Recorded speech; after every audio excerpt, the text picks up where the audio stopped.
Jamie Hahn was born on October 25, 1983. Growing up in Orangeburg, South Carolina, she lived with her two brothers and sister, Brett, Justin, and Ashley. Despite their parents' divorce and remarriage, Jamie remained a cheerful child. She attended a small yet renowned private prep school, celebrated for its educational excellence. In junior high, Jamie visited the University of North Carolina with her classmates. She instantly fell in love with the campus and aspired to attend. Even as a student, she aimed to impact others' lives by joining the board of the Center of Hope to support troubled teens. Later on, she engaged in various political campaigns. One notable campaign was Senator John Edwards' 2008 presidential run, a competitor to Obama. During this campaign, Jamie emerged as a prominent figure in North Carolina's Democratic Party. During one campaign, she met Nation and formed a deep professional relationship with him that later evolved from platonic to romantic. For months after their first romantic moment, they announced their engagement and married on April 18, 2009. Their intense love was anchored in a deep friendship. Jamie and Nation thrived in their respective careers. Jamie ran her own political fundraising consulting firm, while Nation was a well-known online strategist aiding politicians and nonprofits with their campaigns. Described by friends and acquaintances as exceptionally kind, tender, and generous, the couple was well regarded. They took their marriage vows seriously and actively participated in projects like the Coalition to Protect Young Families in North Carolina. Although they were childless at that time, Jamie and Nation planned on starting a family soon. They both enjoyed vibrant social lives. Jamie was known among her friends and family as a compassionate individual who had the ability to spread happiness wherever she went. Her talent and enthusiasm for politics led many to foresee a promising future for her. However, unexpectedly, their seemingly perfect world suddenly fell apart on April 22, 2013.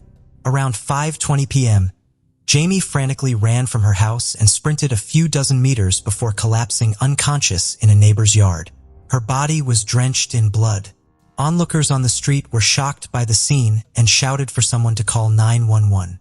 A neighbor, who saw the turmoil unfolding in his yard, immediately phoned emergency services. Through Jamie's disoriented words, he understood that someone named John, who seemed to still be inside her house, had assaulted her with a knife. He quickly applied a towel to the numerous wounds on her abdomen and urgently summoned an ambulance and the police. Arriving patrol officers traced the blood from the neighbor's yard back to the Hahn residence. Encircling the house, they commanded the individual inside to exit with hands raised. Moments later, a disheveled bald man emerged on the porch. The officers noted he bore wrist injuries and a stab wound in his abdomen. Due to his injuries, this unidentified man was transported to the hospital in an ambulance, escorted by a police officer. En route to the hospital, the wounded man grew distressed and tearful, expressing regret that this hadn't occurred sooner, and repeatedly murmuring a desire to die. Following his medical treatment, the police endeavored to ascertain his identity, reasons for being in the Hahn residence, and circumstances leading to this tragic event. They soon discovered he was 31-year-old Jonathan Wayne Brill, a close friend of Nation and a guest in their home. Jamie also knew John well. She had employed him as an accountant in her political consulting firm after he relocated to North Carolina. The couple had generously offered him accommodation in their home until he could find his own place. Nation and John hailed from the same hometown and first crossed paths in 2000 during a church trip. Despite a 4-year age gap, they quickly struck up a friendship. As it often happens with childhood friends, they drifted apart when one went off to college, but rekindled their bond post-graduation. They became virtually inseparable. Jonathan even had the honor of being the best man at Nation and Jamie's wedding. In April 2009, the trio was akin to the Three Musketeers, following the ethos of one for all and all for one. They shared vacations, regular Monday dinners, and celebrated holidays together. To some neighbors, Jonathan seemed almost like an extension of the Hahn family, given how much time he spent at their home. This deep, seemingly unbreakable bond makes the violent incident that left all three with stab wounds in their own home all the more perplexing and tragic.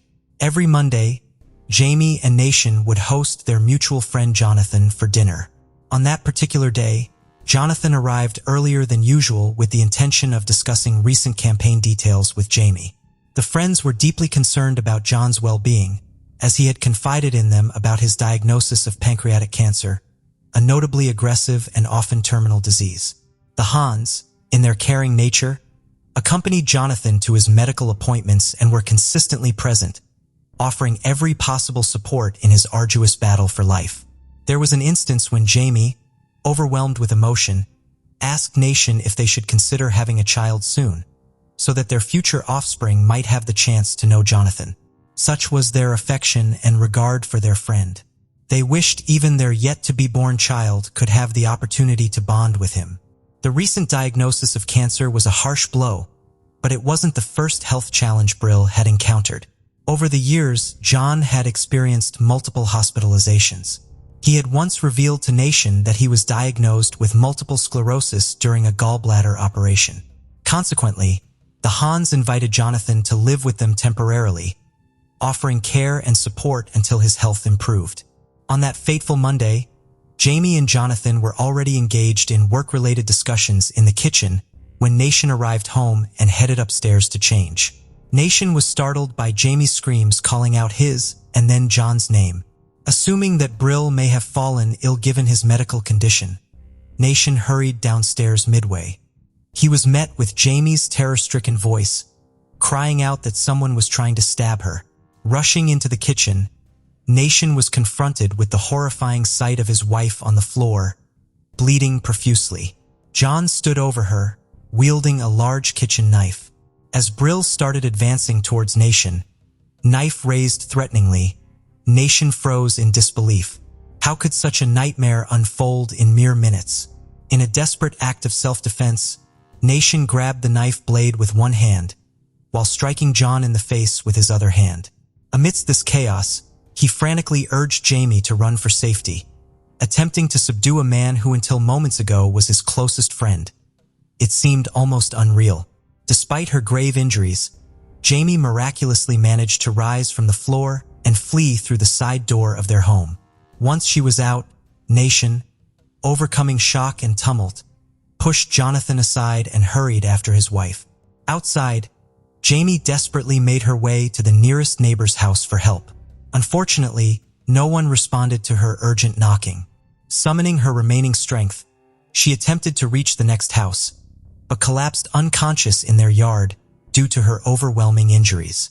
Alerted by the commotion and drawn by the screams, passers-by quickly came to her assistance, while a neighbor called for an ambulance and the police. Meanwhile, Nation, panicked, searched frantically for Jamie. Following the trail of blood led him to discover her in a neighbor's yard. She was conscious, but in agony, clutching her side. Kneeling beside her, he took her hand and tried comforting her with promises of recovery and future anniversaries and vacations by the sea, though tears streamed down his face. As he spoke, clutching Jamie's hand, Nation was overwhelmed by thoughts of a life without her and unable to fathom how their peaceful life had taken such a sudden turn. As they awaited help, a neighbor swiftly brought a towel to press against Jamie's bleeding abdomen. Unfortunately, the towel was quickly soaked with blood. Another compassionate neighbor elevated Jamie's legs onto a bag of leaves, trying to give some comfort.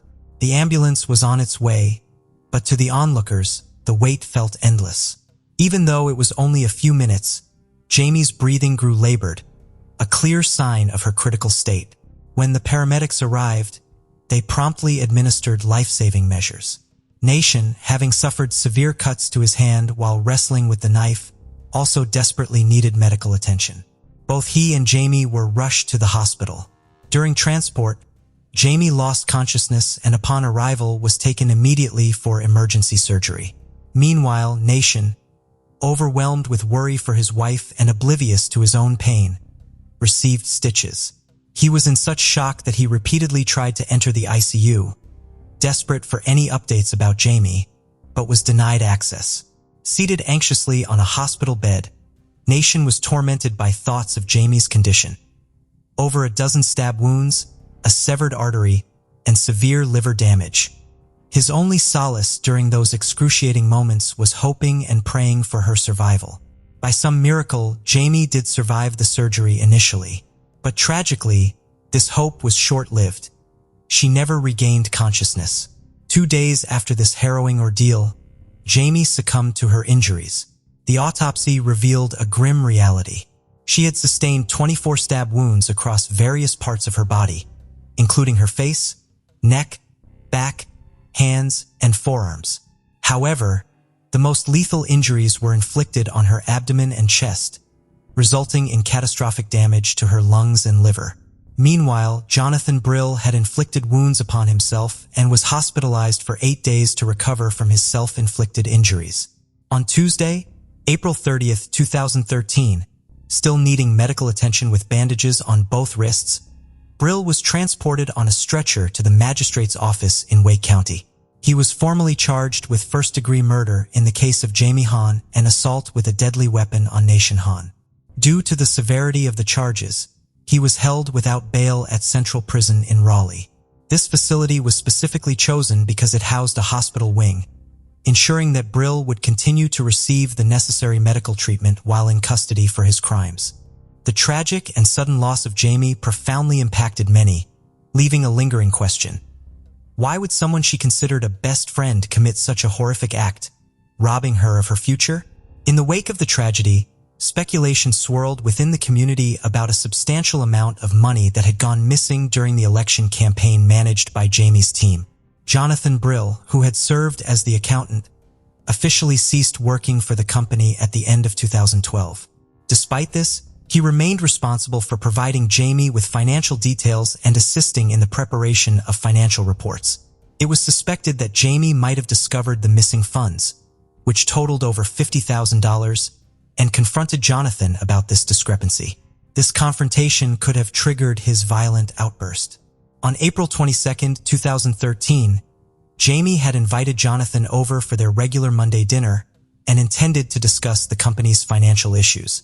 The exact sequence of events during Nation's brief absence remains unclear.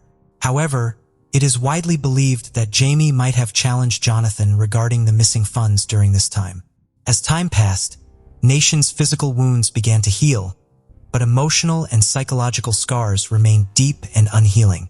6 months following this devastating event, Jamie's family and Nation, her grieving husband, scattered her ashes near Pulaski Memorial Baptist Church. This place was significant because Jamie had dedicated her time and efforts as a volunteer there. In a poignant twist of fate, just a week before the tragedy, the Hahns had requested the church's pastor to pray for Jonathan, who they believed was battling cancer. Did they know that soon it would be they who needed the prayers of their community in the wake of such an unimaginable loss? Nation had to grapple with the truth that an individual he had known from childhood, whom he saw as his dearest friend, had completely shattered his life, and even more heartbreakingly, claimed the life of the woman he adored more than anything in the world. According to Nation, Jamie was his anchor, his backbone, and his soulmate. He couldn't fathom how the sun could continue to glow without her. The trial of Brill commenced on March 4, 2015. The district attorney informed the jury that Jonathan, serving as Jamie's financial manager, had written 39 checks to himself, misappropriating around $50,000, the identical sum missing from the account.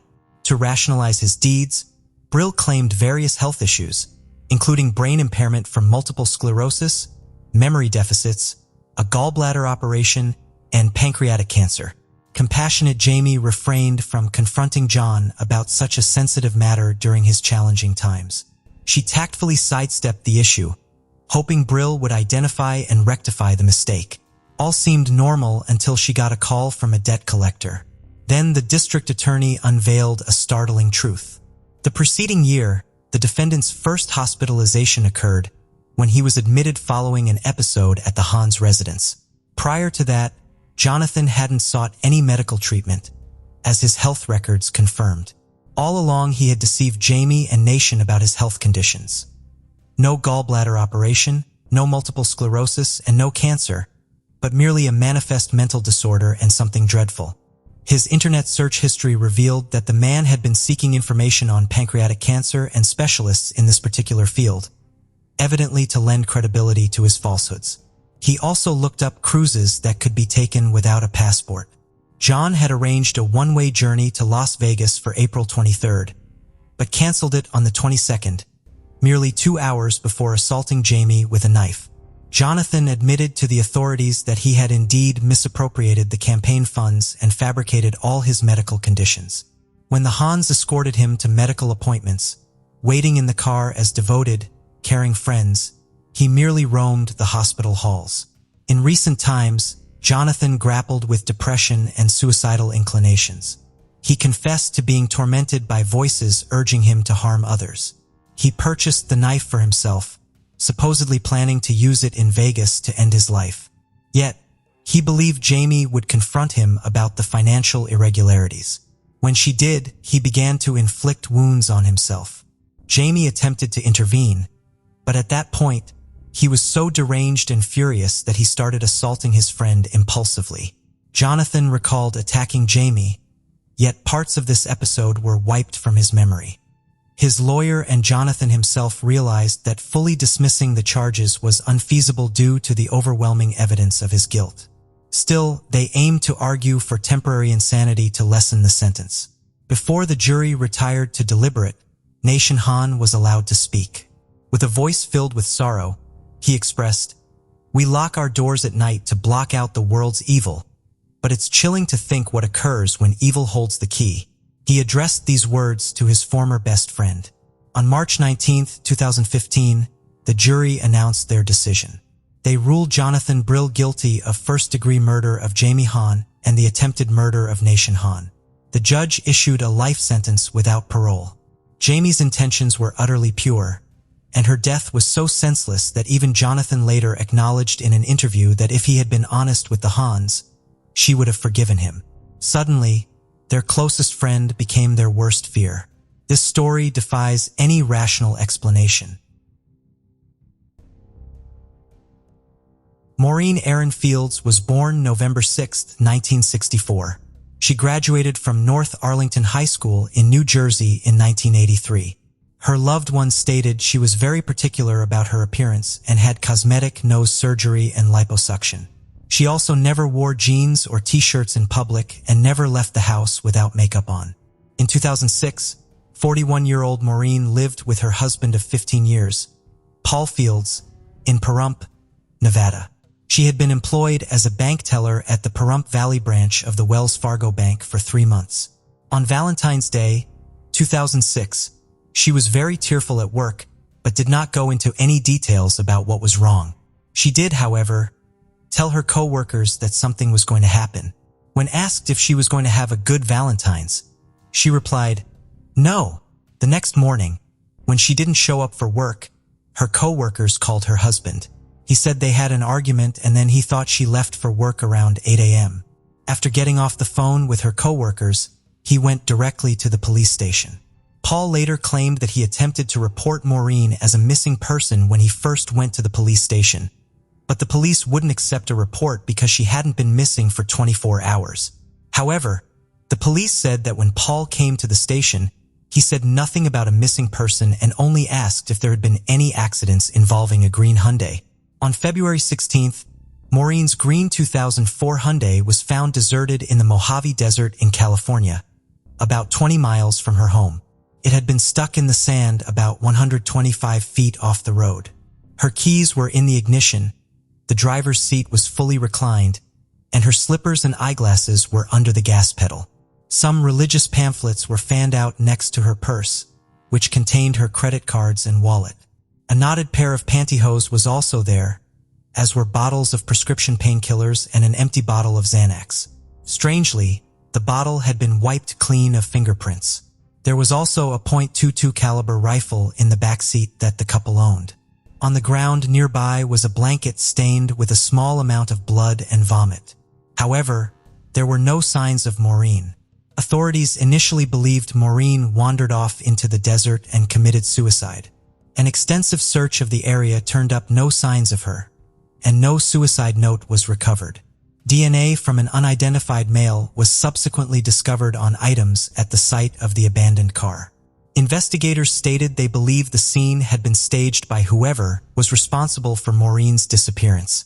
Authorities believe foul play was involved in Maureen's case, and for years they focused on Paul as their prime and only suspect. Maureen's family claims the marriage was very troubled and she wanted a divorce. One of Maureen's friends described Paul as a jealous, domineering husband and stated Maureen was afraid he would kill her. She told many people she was afraid of Paul, but she denied any physical abuse. Paul's alibi was that he spent the evening of the 14th at home with Maureen, but his cell phone records from that night showed him making a call to an acquaintance which pinged off a cell tower. The location of this tower seemed to place Paul on the other side of town when the call was placed. He also claimed Maureen had been draining thousands of dollars from their joint accounts prior to her disappearance, and he believed she had a gambling problem as well as a problem with prescription drugs. She normally handled the couple's finances, but after Paul found out about the missing money, he told her he was going to start checking their bank and credit card statements from then on. Paul said Maureen took two $7,000 cash advances off their credit cards prior to her disappearance and withdrew $2,000 from their joint bank account. He theorized she staged a suicide and ran away rather than face up to what she had done. He also said he had evidence that Maureen had asked a third party to kill him prior to her disappearance, but police do not believe these allegations. Police checked into the couple's finances after Maureen disappeared and said Paul's statements were inaccurate and his wife only took one $4,000 cash advance from a credit card. They were able to track down this money and could show she used the funds to pay off another credit card. Paul allowed the police to search his house and property several times. He initially consented to a polygraph but changed his mind later on the advice of his attorney. He has since stopped cooperating with police in Maureen's disappearance. After waiting the required 90-day period following Maureen's disappearance, he went to court to get her name taken off their jointly owned land, claiming abandonment. In an effort to keep Paul from getting her assets, Maureen's father attempted to become her legal guardian. In response, Paul dropped his claims that Maureen abandoned her property and changed her status to a missing person. While she was legally missing, he could not divorce her. He had her declared legally dead in 2009 and was named executor of her estate. Her family reported that she had once said that if she ever disappeared, that Paul did it. Paul's ex-wife and mother of his two daughters claimed that he once slashed her tires and smashed her car window. Police considered Paul to be the prime suspect, but in 2012, the DNA from the knotted pantyhose was matched to an 81-year-old registered sex offender named Keith Wayne Holmes, who was incarcerated after attempting to lure a 12-year-old girl into his car in Pear Blossom, California. When Holmes was arrested, a newspaper clipping of an anniversary article about Maureen's disappearance was found under a mattress in his 1965 camper. Witnesses placed Holmes in the Pahrump area in 2006 as they remembered him frequenting local campgrounds during that time. When Holmes was questioned by police, he explained the DNA evidence by claiming he and Maureen had consensual sex together before he left her alive in Death Valley, and they went their separate ways. Holmes died in a prison hospice in April 2014. He also stated he knew Paul but didn't provide any further information about Maureen's disappearance. He was questioned repeatedly by the police in his final days, but he had dementia and was often not lucid. Authorities stated finding Holmes didn't mean that Paul was ruled out as a suspect. In spite of the DNA match, police have not eliminated Paul as a suspect and believe the two men were both involved in Maureen's disappearance. As of today, Maureen has never been found and the case remains unsolved. Randy Layton Evers was born December 3, 1988. On February 16, 1992, when he was 3 years old, his father, Mike Evers, and stepmother, Tina Evers, had a party to celebrate his father's birthday. There was a lot of drinking going on at the party and many people were coming and going throughout the night. One report states that around midnight, his father, stepmother, and other friends left to go to Gold Coast Casino, leaving Randy in the care of a man that was passed out on the couch while Randy slept on the floor. Another report states that Tina went with friends while Mike went to bed with his 1-year-old daughter. Either way, Randy was last seen between 11:30 p.m. on February 15th and 12:30 a.m. on February 16th, 1992. He was last seen wrapped in a blanket and asleep on the living room floor at 313 East Rochelle Avenue in Las Vegas, Nevada. At some point, it was discovered that he was missing. Strangely, Randy's father and his stepmother Tina did not participate in the search for him, and both showed very little interest in the case. Mike even had to be dragged out of bed when police told him Randy was missing. Tina's alibi for the night Randy went missing showed multiple inconsistencies. When the group returned from the casino at approximately 3:30 a.m., Randy was missing. An extensive search was done of the surrounding area, but it failed to turn up any clues. They would leave the area for Southern California 4 years after Randy was last seen with their daughter and son, who was born after Randy disappeared. The couple would later divorce in 1997. There have been no reported problems with their other 2 children. While they were not very cooperative in the investigation, they did not try to avoid authorities either. They both initially refused to take a polygraph exam, but later agreed, and both failed the test when asked questions about the boys' whereabouts. There has been much speculation about the actual cause of Randy's disappearance, including theories that he was sold, killed accidentally or intentionally by Tina or Mike after the birthday party broke up, or maybe even abducted by a stranger, a family friend, or his biological mother. However, none of these theories have been substantiated. A Nevada grand jury was given evidence by investigators sometime after Randy disappeared, but indictments were not handed down due to the lack of evidence. Mike and Tina were given the chance to testify, but both refused. In a media interview in the spring of 2015, a detective investigating the case said that he had gotten a hit on Randy's DNA in a database, and he believes Randy might be alive and living in the western United States. Alexis Maynard, Randy's biological mother, had legal custody of her son when he disappeared. Police originally thought she might have driven up from Southern California to take her son. However, investigators later determined she was not a suspect. She said more than a week went by before she even knew her son was missing. She says she found out about the disappearance when the FBI knocked on her door in San Diego. Apparently, Mike and Tina did not let her know that Randy was missing. She said the experience of her son disappearing changed her life. She said the process was so traumatic that she couldn't even raise her eldest daughter, so family had to take her in. She would later get her life back together and raise 2 daughters in Texas. It would be 20 years before the police followed up with her about Randy's disappearance. Mike Evers later died in 2014. Sadly, Randy has never been found, and if he is alive, he would be 32 years old. But as of today, this case remains unsolved. Ruby Estelle Dorman was born July 7, 1924. In 2003, Ruby was 78 years old and worked as a buffet hostess at the Flamingo Laughlin in Laughlin, Nevada. On April 20, 2003, she clocked out at 2:26 p.m. and changed out of her uniform and into a black sweater, slacks, and shoes and headed home in her white Honda Accord.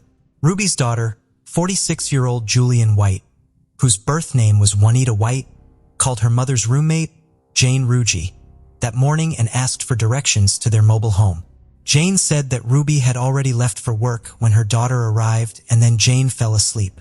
It is believed that Ruby arrived home and left with her daughter in her Honda, but her roommate was asleep at the time and was unsure of this. At 4:50 p.m. that day, her daughter, Julianne, returned to Ruby's house alone, driving her mom's car. She dropped it off and drove away in her own Jeep Cherokee and did not come inside to speak to Jane, who had just awakened from her nap, to see her pulling into the driveway in Ruby's car. The car contained Ruby's purse and keys, but no other evidence leading to a crime or her whereabouts, and she has never been seen again. Julianne has a history of mental illness and long-standing animosity towards her mother and had threatened her in the past. Among other things, she believed that her mother ordered Charles Manson and his followers to murder Rosemary LaBianca, Julianne's aunt on her father's side, in 1969. Rosemary and her husband Lino were stabbed to death in August 1969 in their Los Angeles home, and followers of Charles Manson were convicted of the murders. However, there is no evidence that Manson or any of his followers had any connection to Ruby. In a letter to a Los Angeles investigator, Julian wrote that her mother had sent her away to camp that summer so she could plot the LaBianca's murders. Julian also wrote a letter reading, "Rosemary LaBianca, let it be known that she wanted to adopt me so as to save me." Ruby Dorman made the decision to get even with Rosemary LaBianca and sent her address to the Manson family. She then wrote that when her mother read about the murders the next day, she let out a phony scream, knew that by tolerating her evil presence, I would eventually get each and every detail about the day my aunt was slain. Julianne was interviewed twice by authorities after her mother's disappearance and reportedly gave inconsistent statements. She denied driving Ruby's car or seeing her at all the day she vanished, although Ruby's roommate witnessed her doing both. Julianne moved away a short time after her mother disappeared, and investigators have not been able to locate her for a third interview, and there is insufficient evidence to charge her in her mother's case. Police believe she could provide more information if they could only find her. However, due to a lack of evidence, they have been unable to acquire an arrest warrant. Based upon interviews with people who knew the family and based upon Julianne's statements and writings, she apparently held her mother accountable for everything that went wrong in her life. An 80-year-old Las Vegas woman who asked that her name not be used during an interview in the early 2000s said Julianne was staying with her during the time that Ruby went missing. The woman was like a second mother to Julianne, who lived with the woman part-time when she was between the ages of 18 months and 6 years old.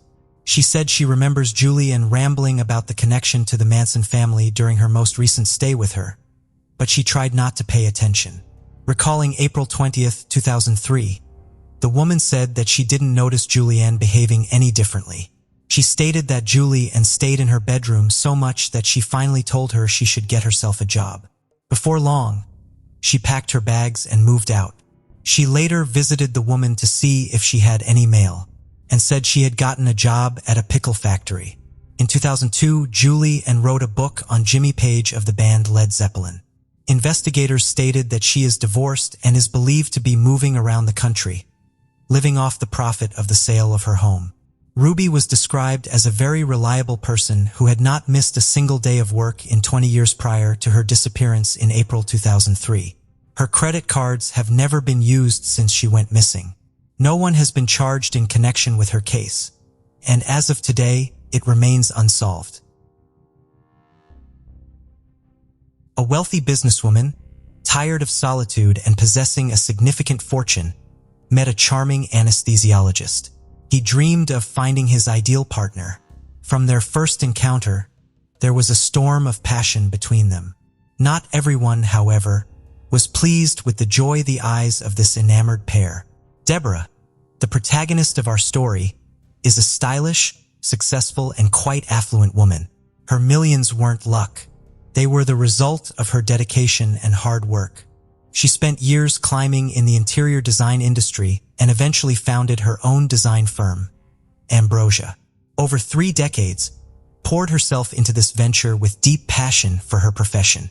However, her personal life didn't reflect this success. Although she married 4 times, each union ended in divorce. Despite being a devoted mother to her 4 children, her romantic relationships continually fell short. Having secured her financial future, Deborah yearned for something more essential, the simple joy of familial happiness. Her life took a significant turn due to a family tragedy several years ago when Cindy, her older sister, was killed by Billy Vickers in March 1984.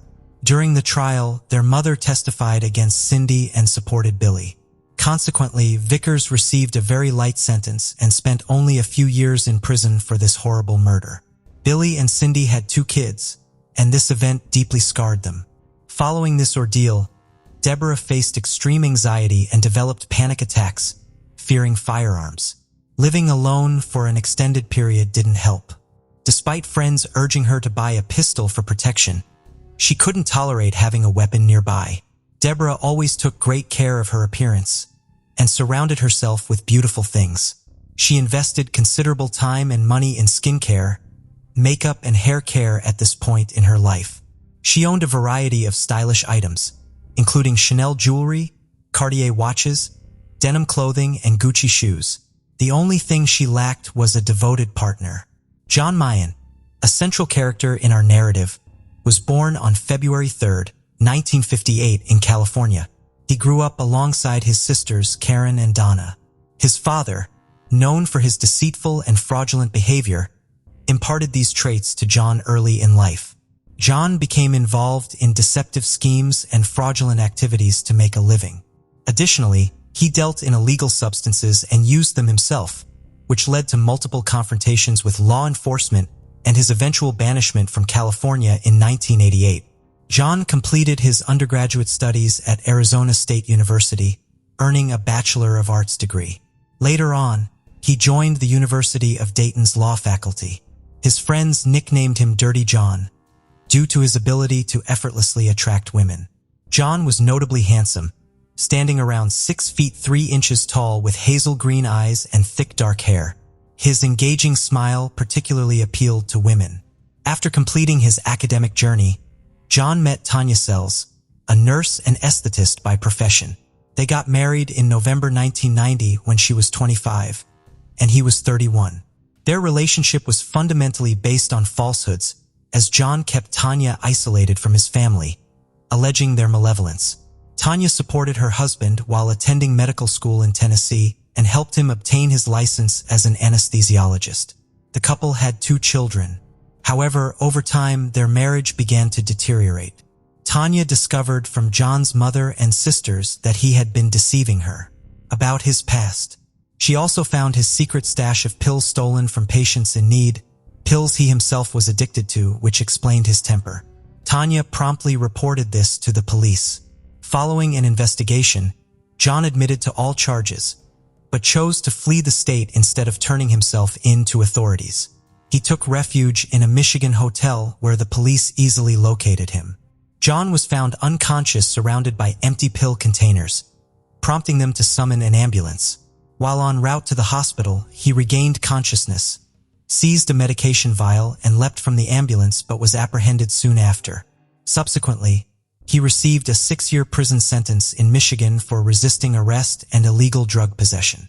However, remarkably, John served only 7 to 17 months behind bars.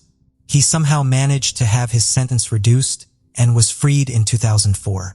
During this period of his life, he met Deborah. She was 55 and he was 59. They both decided to try online dating, which is how they eventually crossed paths. Deborah was impressed by John's online profile. He described himself as a divorce doctor and a Christian searching for love. After a series of disappointing dates, Deborah was pleasantly surprised when she met John. He showed genuine interest in her life, praised her accomplishments, and seemed different from others.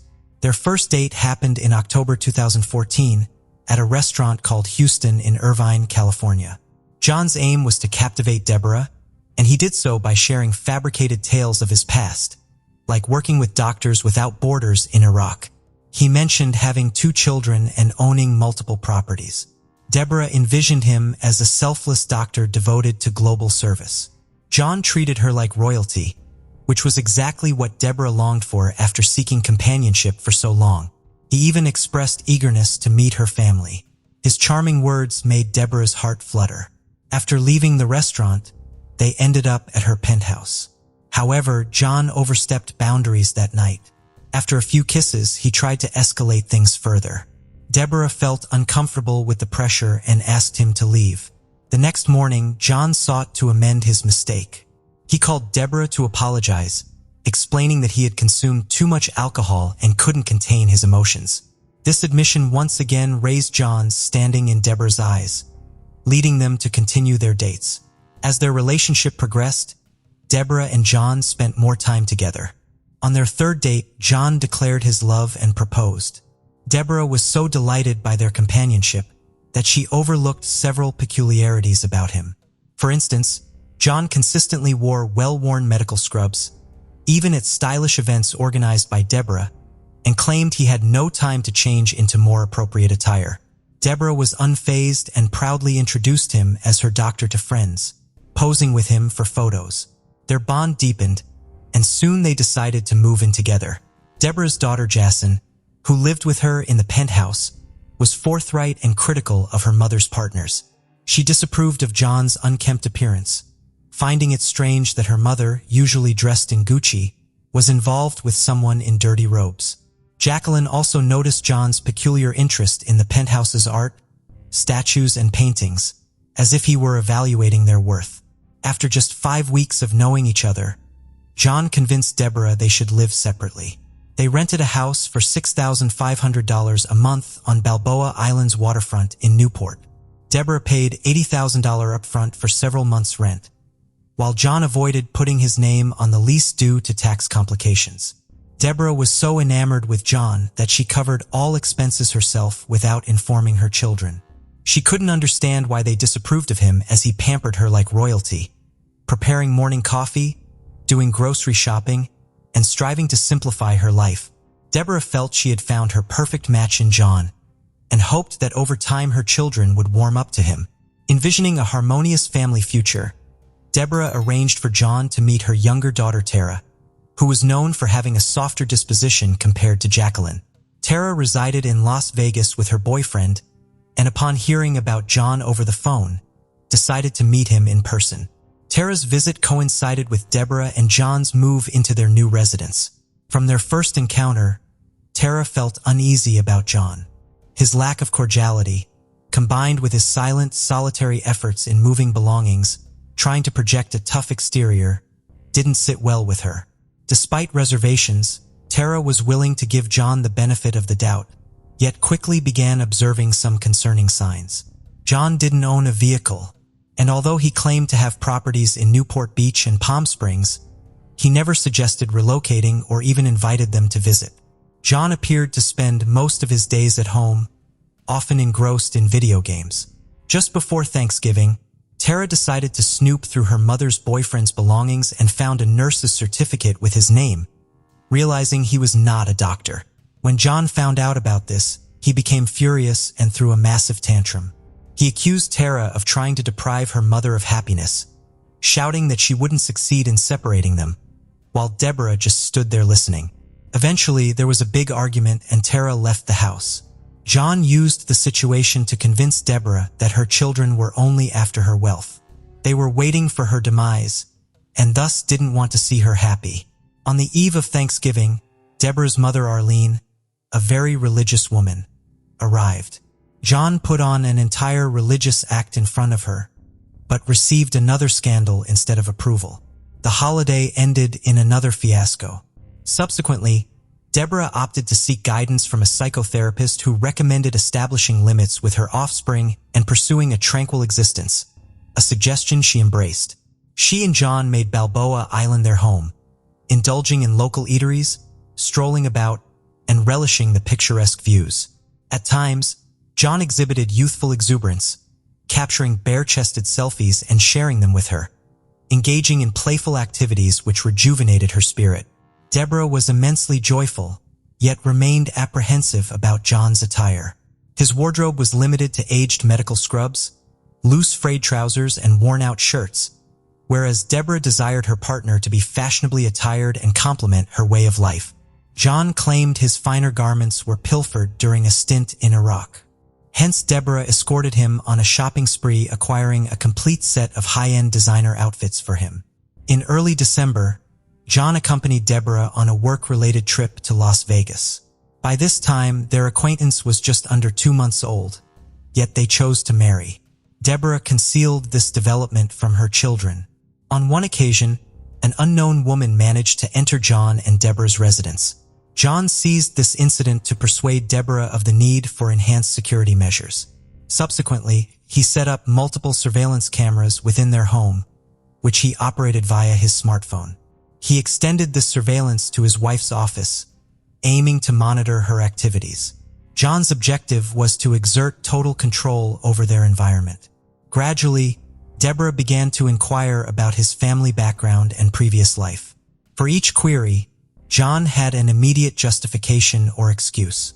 Despite noticeable inconsistencies, Deborah chose to ignore them, convinced she had met her ideal partner.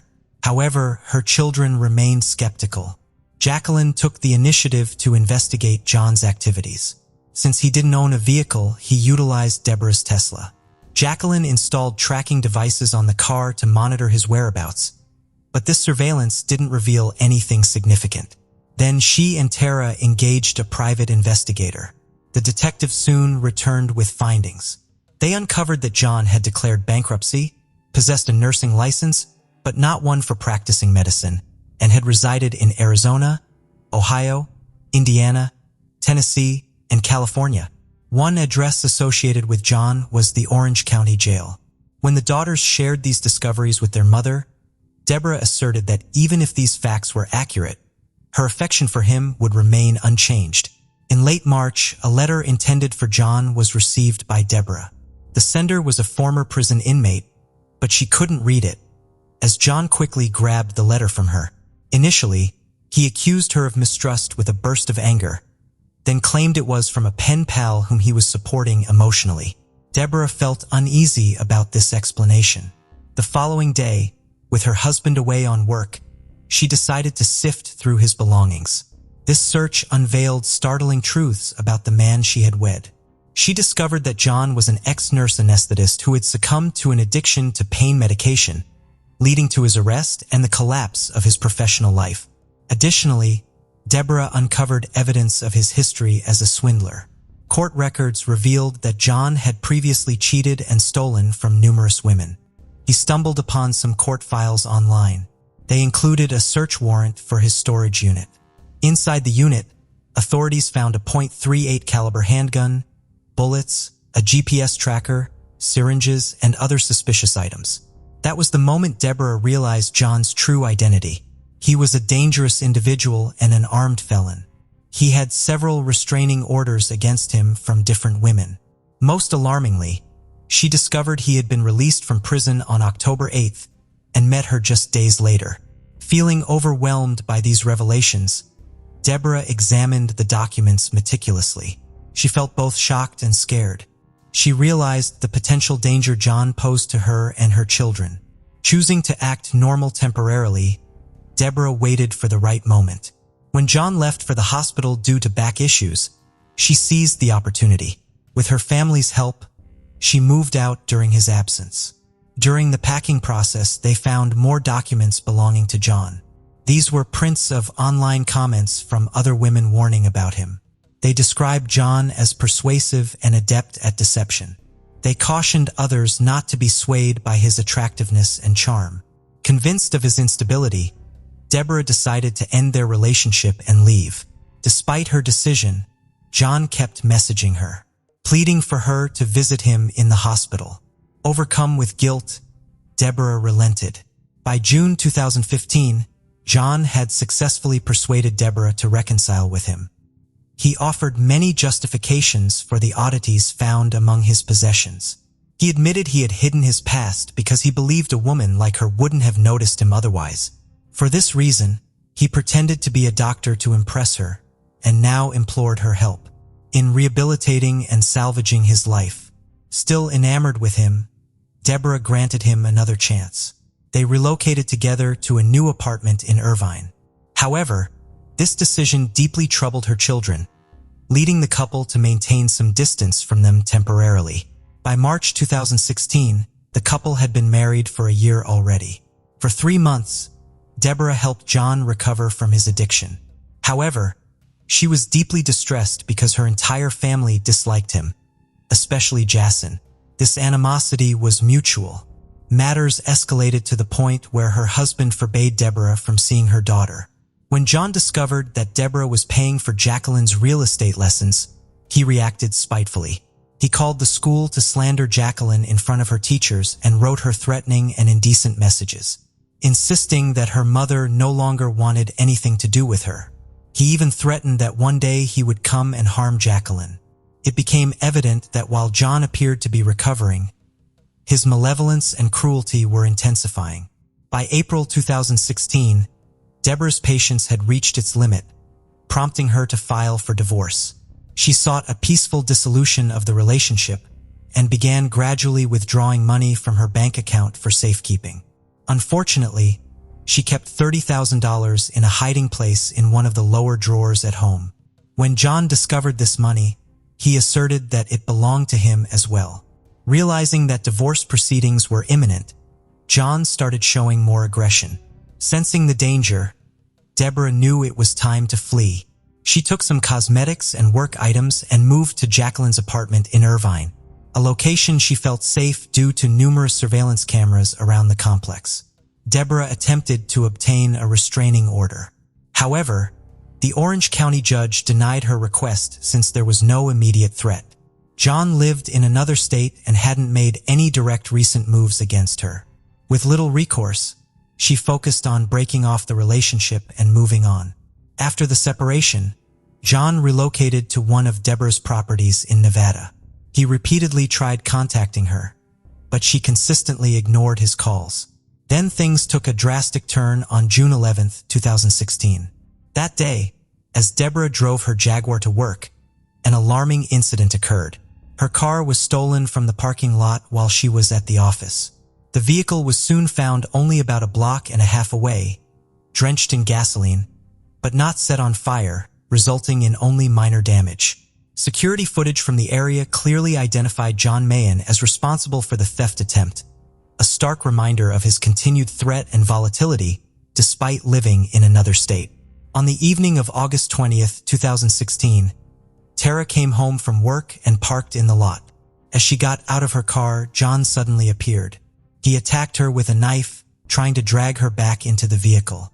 Screamed for help during the struggle. When John covered her mouth, she bit him hard. A fierce struggle erupted right there in the parking lot.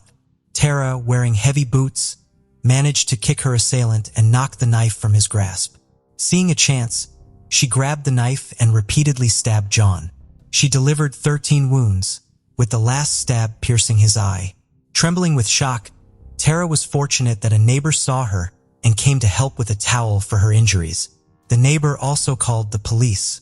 John was still alive when paramedics arrived. They found he had a pulse. In John's car, authorities discovered duct tape, cable ties, kitchen knives, and a passport. This indicated he might have planned to abduct Tara and leave the city with her as a hostage. John Mayen was taken to the hospital but died 4 days later at age 57. His remains were cremated and no memorial service was held, as he was universally disliked by those who knew him. Deborah and her children were deeply traumatized by the entire incident. It took some time for Deborah to return to normal life, but she still struggles with guilt for bringing a criminal into their family. Now, Deborah has become very cautious. She carries a stun gun and pepper spray at all times for protection. She has stated that she would never meet someone online again based on this experience. Tara Lee Calico was born February 28, 1969. She graduated from Belen High School in Belen, New Mexico. She then enrolled at the University of New Mexico, where she excelled in her studies and planned to become a psychiatrist or a psychologist. While in college, she worked at a local bank and lived at home with her family. She often enjoyed running and going on frequent bike rides along New Mexico State Road 47. She rode that route nearly every morning and was sometimes accompanied by her mother, Patty Dole. On September 20, 1988, at the age of 19, she left her house on Brugg Street in Bell in New Mexico by herself to go on her usual bike ride at 9:30 a.m. Her bike had a flat tire, so she borrowed her mother's bike to go on her routine 36-mile ride. She had a busy day planned as usual and told her mother that if she wasn't back home by noon to come and get her. Witnesses saw a dirty white or light gray colored 1953 Ford pickup truck with a white handmade camper shell following Tara during her ride. However, she was apparently unaware of the truck's presence due to the headphones she was wearing. At some point on her bike ride, she would go missing and would never be seen again. Police gathered 7 witnesses who saw her on the bicycle that day, 5 of whom also saw the suspicious pickup. The bicycle she was riding that day has also never been found. Tara had plans to play tennis with her boyfriend at 12:30 p.m. and a class at 4 p.m. that day. When Tara didn't arrive home at noon, her mother, Patty Dole, went to look for her at 12:05 p.m. When she couldn't find her along her usual bike route, she contacted the police. The next day, a Boston cassette tape and the front plastic window of a Walkman belonging to Tara was found on the side of the road 3 miles from her home. Near the cassette tape were some bike tracks and marks resembling a scuffle or skids. Later, the rest of Tara's Sony Walkman was recovered 19 miles east of Highway 47, near the remote JFK campground. Rumors have persisted for years that Tara was the unidentified female in a Polaroid photo discovered in a convenience store parking lot in Port St. Joe on June 15, 1989, 9 months after she disappeared. A white, windowless cargo van had been parked in the spot prior to the discovery of the picture. A witness said that the van was being driven by a man with a mustache who appeared to be in his 30s. Police set up roadblocks to intercept the vehicle, but the man was never caught or identified. Officials from Polaroid say the picture was most likely taken after May 1989 because that type of film was not available until then. A copy of the V.C. Andrews novel My Sweet Audrina, a plastic cup, and a squirt gun was also visible in the photo. V.C. Andrews also happened to be Tara's favorite author. There appeared to be a phone number written on the spine of the book, but some of the digits are unreadable. At the time, it was believed that the boy in the picture was Michael Henley, a 9-year-old boy who vanished in April 1988 from New Mexico. Michael's mother said that she was almost certain it was Michael in the Polaroid. The identification of the boy in the photograph as Michael is considered highly unlikely because his remains were discovered in June 1990 in the Zuni Mountains, about 7 miles from his family's campsite from which he had disappeared and 75 miles from where Tara disappeared. Police believe that Michael had gotten lost from the family's campsite and died of exposure. When the picture was televised to the public after it was found, a friend of Tara's parents contacted them and said that the woman resembled Tara. Patty then met with investigators in Florida and examined the Polaroid. She was adamant that the girl in the picture was her daughter. Scotland Yard analyzed the photo and concluded that the woman was Tara, but a second analysis by the Los Alamos National Laboratory disagreed. An FBI analysis of the photo was inconclusive. The FBI examined the photo and cannot determine whether the girl is Tara or if the boy was Michael. It is not known whether the photo was staged or whether the boy and girl were being held against their will. 20 years after her disappearance, Rene Rivera, the sheriff of Valencia County, claimed that he knew what had happened to Tara. According to Rivera, teenage boys who knew her drove up behind her and they accidentally hit her with their truck while they were following and harassing her. Tara later died and the boys had helped burying the body in Valencia County. Rivera stated that he knew the names of those involved and one has since passed away, but without a body, he could not make a case. He also has not released the evidence that led him to this conclusion. Tara's stepfather, John Dole, disputed these claims, saying that the sheriff should not have made these comments if he was not willing to arrest anyone, and that strong circumstantial evidence should be enough for a conviction. Another twist in the story is when Henry Brown made a confession on his deathbed, saying he knew what happened to Tara. He said in 1988, he lived in a trailer next to Lawrence Romero Jr., who was the son of the local sheriff at the time, and they often partied together. Henry said while he was in the basement one night, he saw a grave covered in a tarp. He said that Lawrence told him that he and a friend knew Tara and were very familiar with the route she took on her bike rides. He said that they kidnapped her and took her to a nearby gravel pit and sexually assaulted her. He said when she threatened to go to the police, they stabbed her. Lawrence allegedly bragged that he could get away with crimes because his father was the sheriff. He also claimed they placed her bicycle in a junkyard. Both Henry and Lawrence have since passed away, and it is unknown if the story is true or not. As for the Polaroid picture, it is unknown who the boy and girl actually are. However, some believe it could be Tara. Sadly, Tara's mother, Patty, died in 2006 and her biological father died in 2002. As of today, no arrests have been made and the case remains open and unsolved. Aziel Ernesto Rico was born October 4, 2016 to Jorge Rico Rivera and Isela Mauricio Sanchez. 27-year-old Isela was found deceased by her relatives on January 7, 2020. She had allegedly been strangled by her boyfriend Jorge at her home on 602 East Forest Street in Roswell, New Mexico. 3-year-old Ogiel was nowhere to be found and is presumed to have been abducted by Jorge, his non-custodial father, after he killed Isela. There was a history of domestic violence in their relationship and Jorge was previously charged with aggravated battery in October 2019 after he allegedly choked Isela while she was in the bed with their son. Jorge's date of birth is November 17, 1987, making him 32 years old at the time of Ocio's abduction. He has outstanding warrants out of New Mexico for first-degree murder, second-degree retaliation against a witness, third-degree abandonment or abuse of a child, an aggravated battery, and a federal warrant was issued for him for unlawful flight to avoid prosecution on January 10th. ICE reports that Jorge was admitted into the U.S. as a non-immigrant on October 6, 2008 by U.S. Customs and Border Protection officers in Houston. The spokesperson did not indicate what, if any, visa program Jorge was on when he entered the U.S., but he violated the terms of his admission when he failed to depart the U.S. by July 10, 2009. Following his arrest on state charges in October 2019, ICE's enforcement and removal operations discovered Jorge was being held at the Chavez County Detention Center.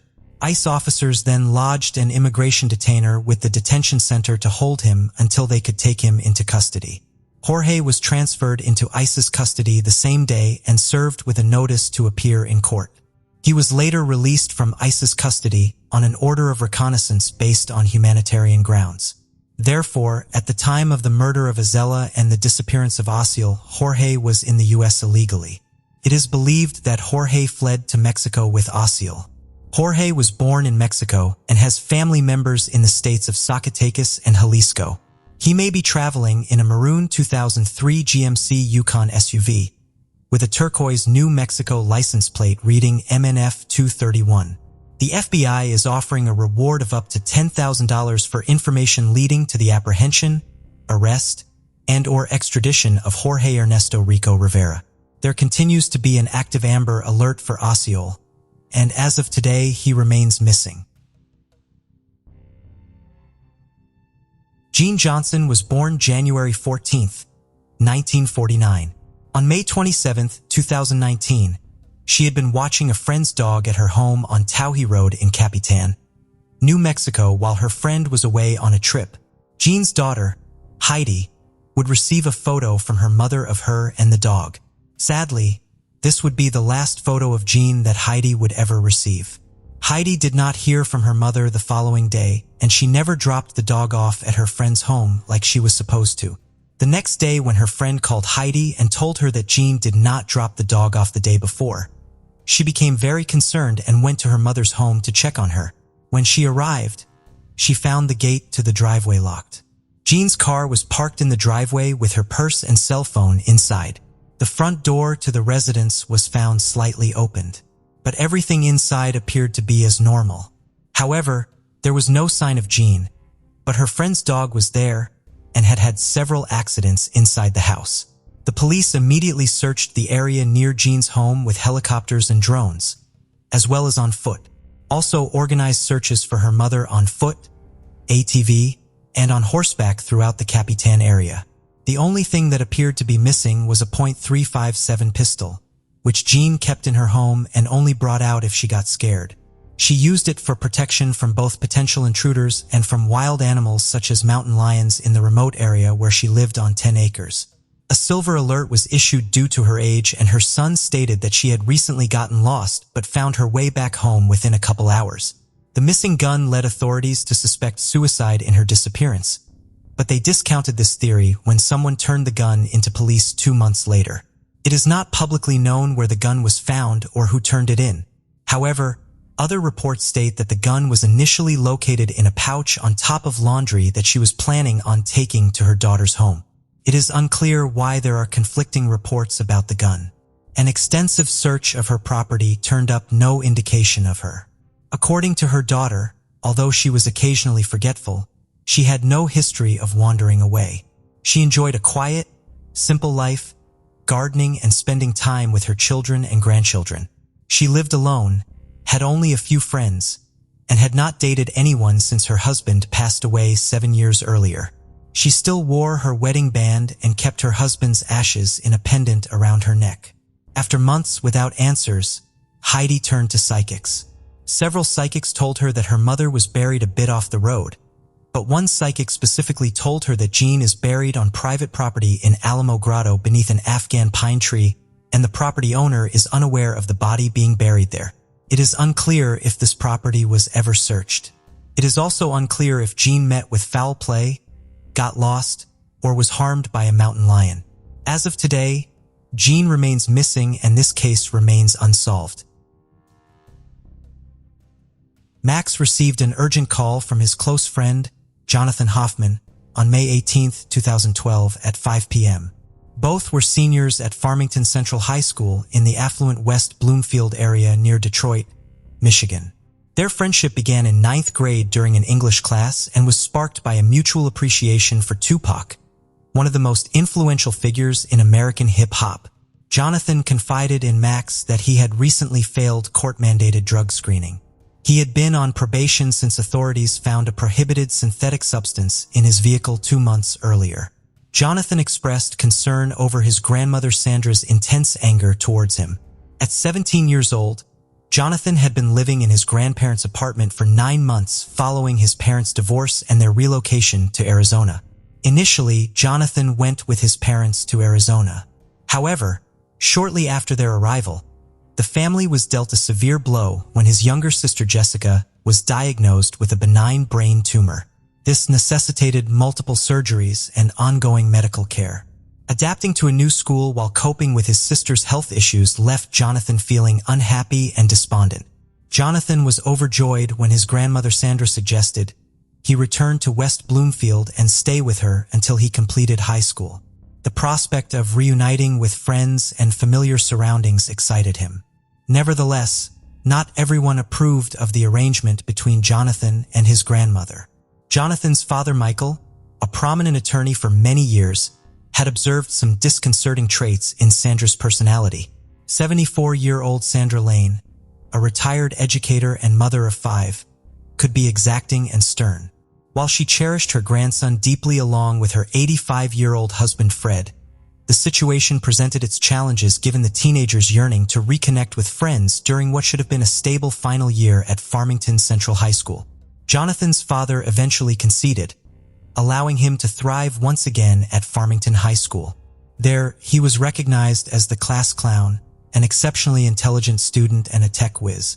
He had secured a full scholarship to Eastern Michigan University.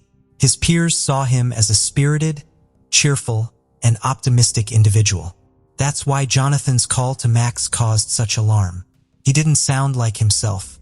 His voice carried not only concern, but also palpable fear. The friends decided to meet up later that same day, and Jonathan promised he'd text within the next 30 minutes to confirm the time. Max waited for the message, but 40 minutes passed with no word from his friend. Growing impatient, Max decided to call Jonathan directly. The phone rang and rang without any response.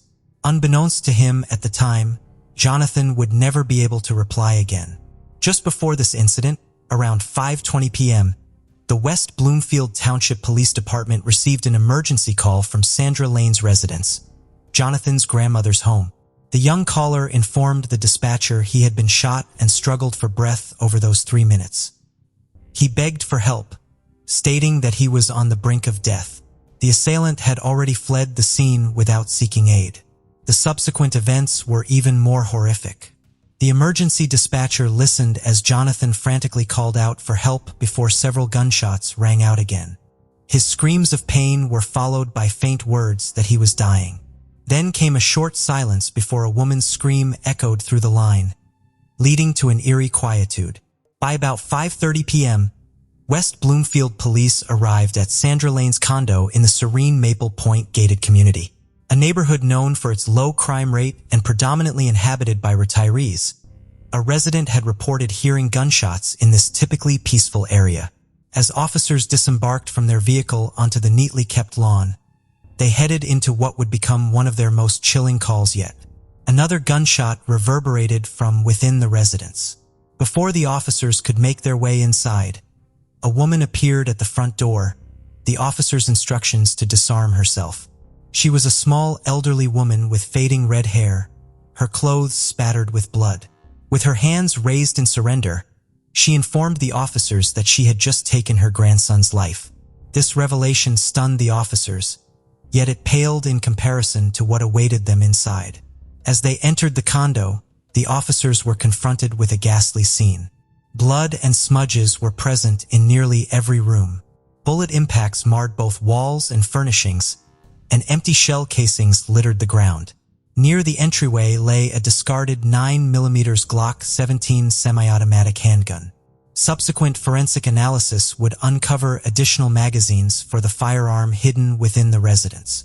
On the upper floor, police found 17-year-old Jonathan Hoffman sprawled face down in a pool of blood. He suffered from multiple gunshot wounds across his chest, arms, back, and stomach, indicating that many shots were fired at close quarters. Emergency medical personnel swiftly transported him to Botsford Hospital, clinging to hope they could save him. Sadly, by 6 p.m., Jonathan succumbed to his injuries. Sandra was taken to the closest medical facility as a precautionary measure. Medical professionals conducted various examinations to confirm her well-being. The next day, Sandra Lane faced charges for her grandson's homicide and was detained without bail while awaiting trial for either first or second-degree murder. Her guilt left to be determined by a jury. Throughout this ordeal, she maintained her innocence. News of this incident plunged Jonathan's family, friends, and neighbors into deep sorrow and shock. They all pondered what could have driven Sandra to turn a firearm on her dearly loved grandson. The news of this tragic event spread rapidly through the tranquil neighborhood, with media outlets speculating on various theories. Whispers suggested that Jonathan had failed a drug screening test. Journalists highlighted a narrative involving two neglectful parents who left their substance-dependent teenage son in the care of elderly grandparents. Based on the grandmother's testimony, it was revealed that at the time Jonathan's passing, he had an illegal synthetic drug in his system which had previously caused him complications. His death shortly after another sensational incident involving hallucinogen consumption. Just 2 weeks prior, another youth under the influence of drugs assaulted his family with a baseball bat, resulting in a fatal event. Takir Cipriana and his accomplice consumed a prohibited substance before attacking their parents. Sandra Lane's attorney argued that she had legitimate concerns for her safety due to managing a young man on probation who was difficult to restrain. It was widely reported that this particular drug could induce aggression in users. If an incident similar to Takir's had occurred at Sandra's residence, could her actions against Jonathan be justified as self-defense? This was the reasoning Sandra provided to both the police and jury. She asserted that since Jonathan's return to West Bloomfield, he had become unruly and exhibited aggressive behavior. Sandra claimed that he rarely left the house and mingled with teenagers addicted to dangerous synthetic drugs.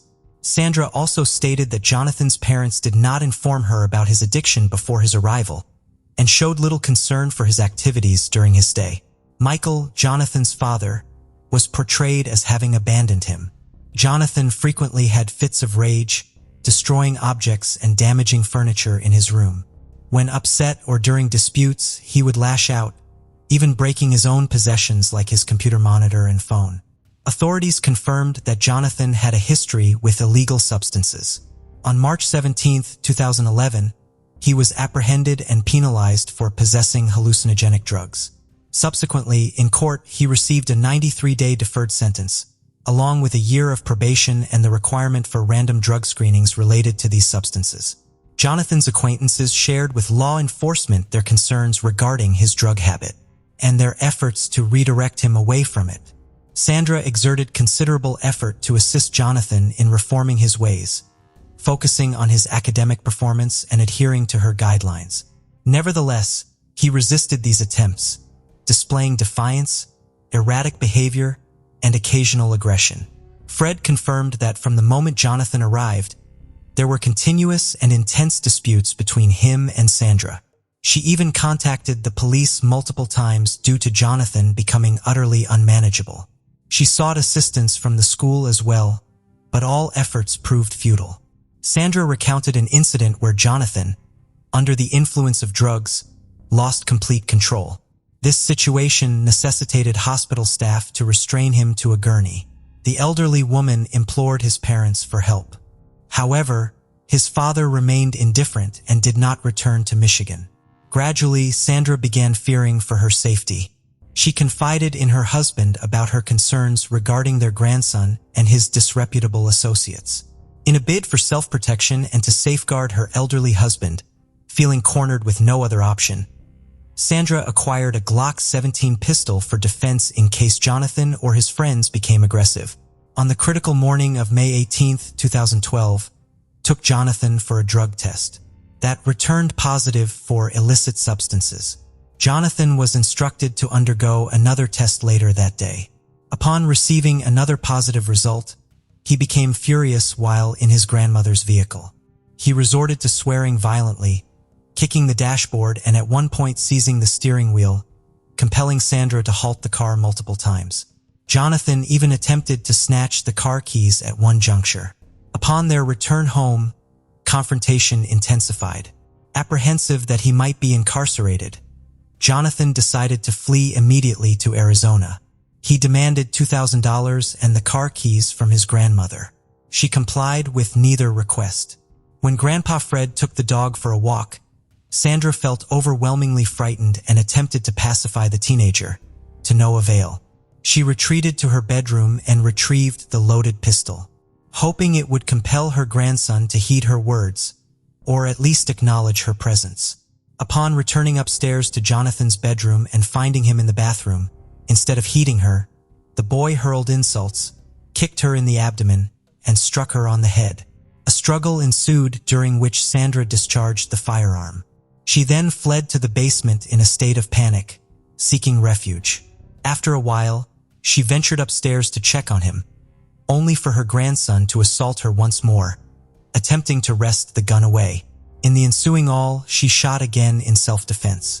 This narrative paints a picture of elderly individuals trapped in a dire predicament that tragically culminated in Sandra shooting her beloved grandson out of genuine fear for her own life.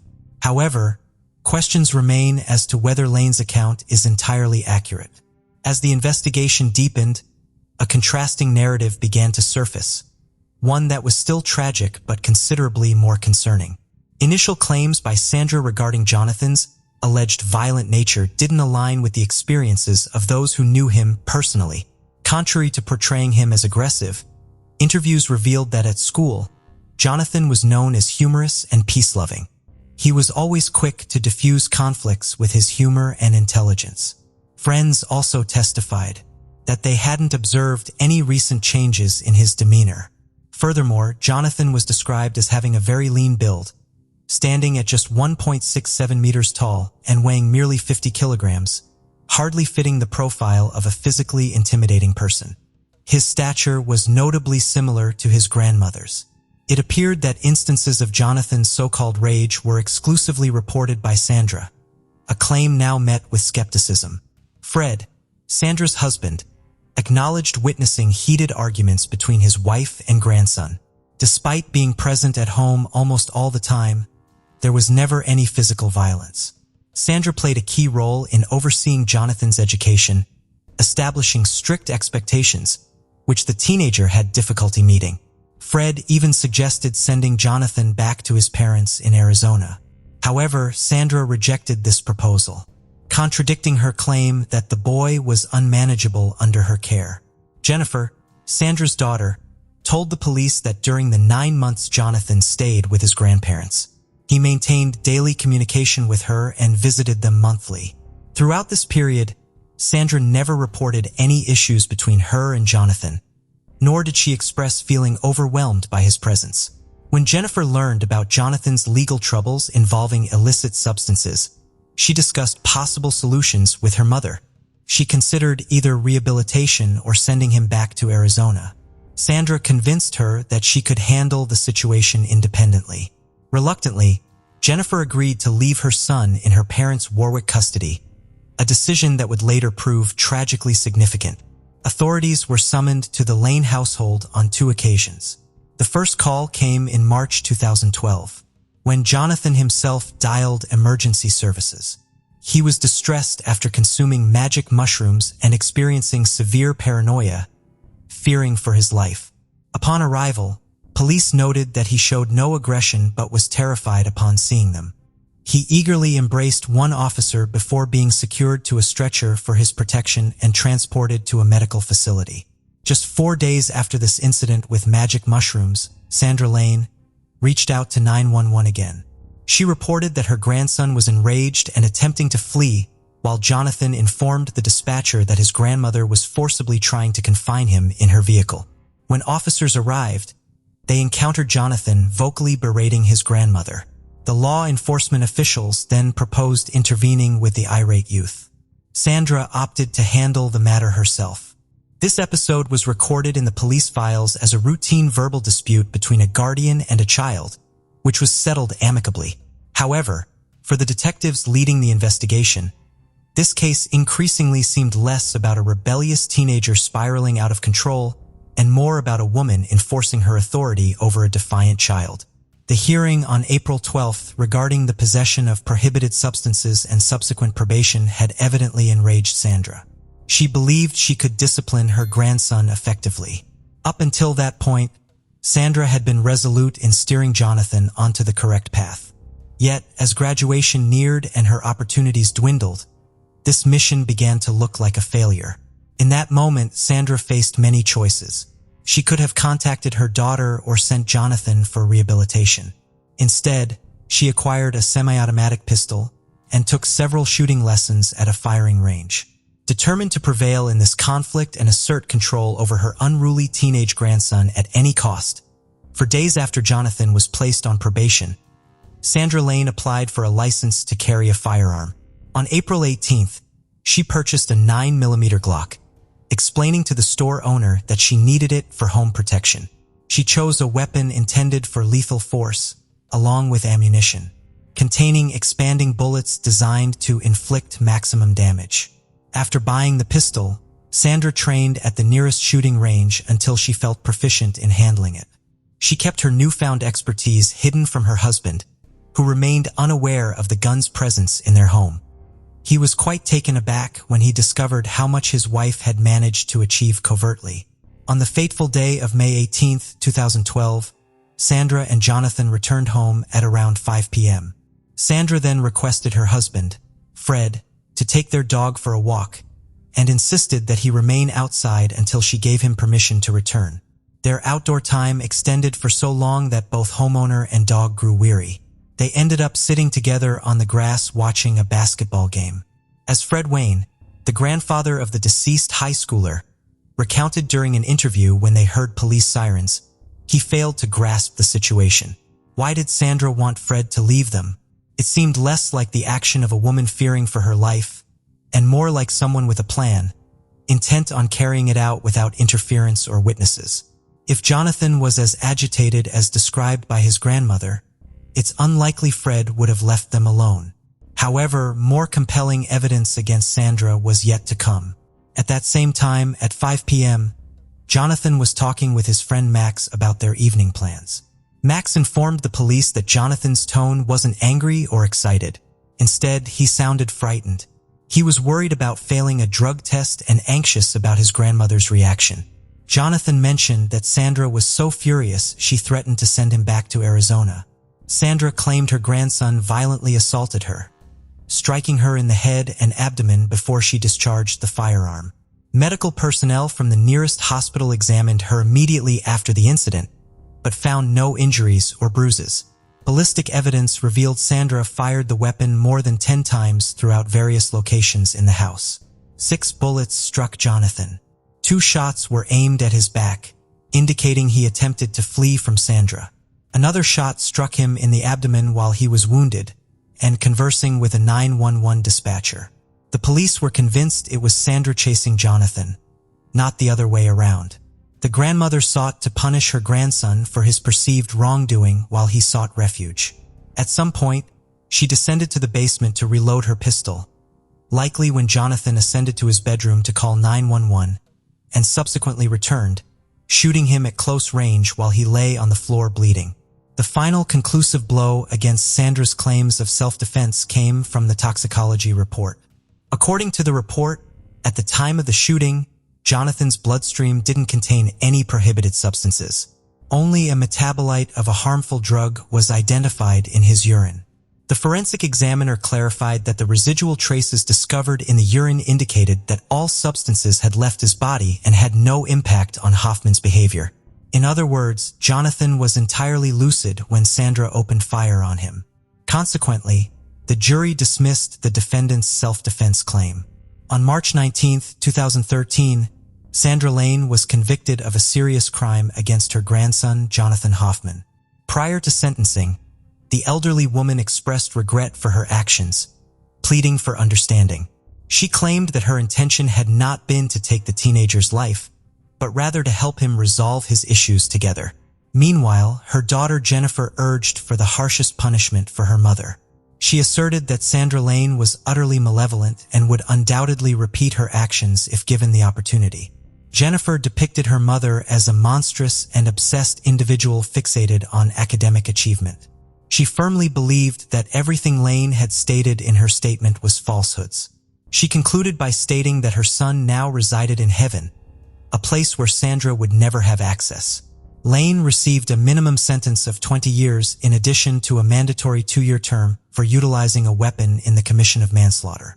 Her lawyer had pleaded on her behalf, citing concerns about her potential survival during an extended prison confinement.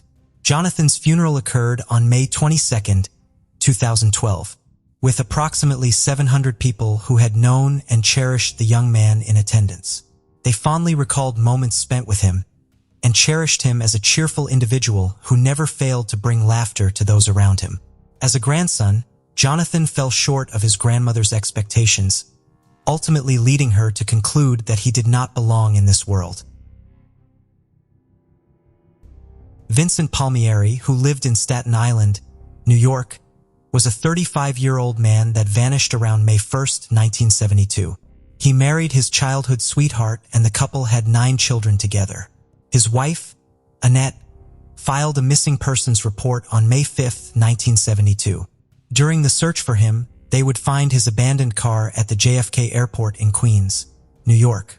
About a month later, the body of a partially dressed man with distinctive tattoos was discovered by a sewage repair worker. The body was found about 350 miles from Staten Island in the Passumpsic River in Vermont and had been shot multiple times. The man had a gold pinky ring on and the name Annette tattooed on his upper right forearm, and surrounding a heart on his lower arm was then Love A.U., a tribute to his wife's maiden name, Annette Uricola.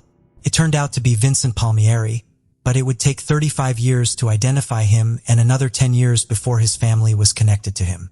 During those 45 years, his wife and their 9 children never knew his body had washed ashore 1 month after his disappearance. In 1972, there was no internet, no national fingerprint database, and no DNA technology available. Therefore, the case would go cold and police would label him as the Passumpsic River floater. During those 45 years, his remains lay in a grave with an anonymous marker in Lakeview Cemetery in Burlington, Vermont, until the Vermont State Police located and contacted his children in 2017. They brought their father's remains home to be buried on Staten Island next to their mother, who passed away in 2015 of natural causes. In 2020, his family filed an $800,000 lawsuit against the state of Vermont and the Vermont State Police. The lawsuit alleges shoddy investigative work by Vermont police detectives and a lack of effort to identify the body when he was first found in 2006. The gun that killed Vincent, a Smith & Wesson .38 caliber revolver, was linked to 2 other slayings in Greater Springfield, Vermont, within weeks of his death. The bodies of organized crime figure Victor DeCara and a low-level criminal Gary Dubé also turned up in watery graves riddled with bullets. Only Gary's murder was solved.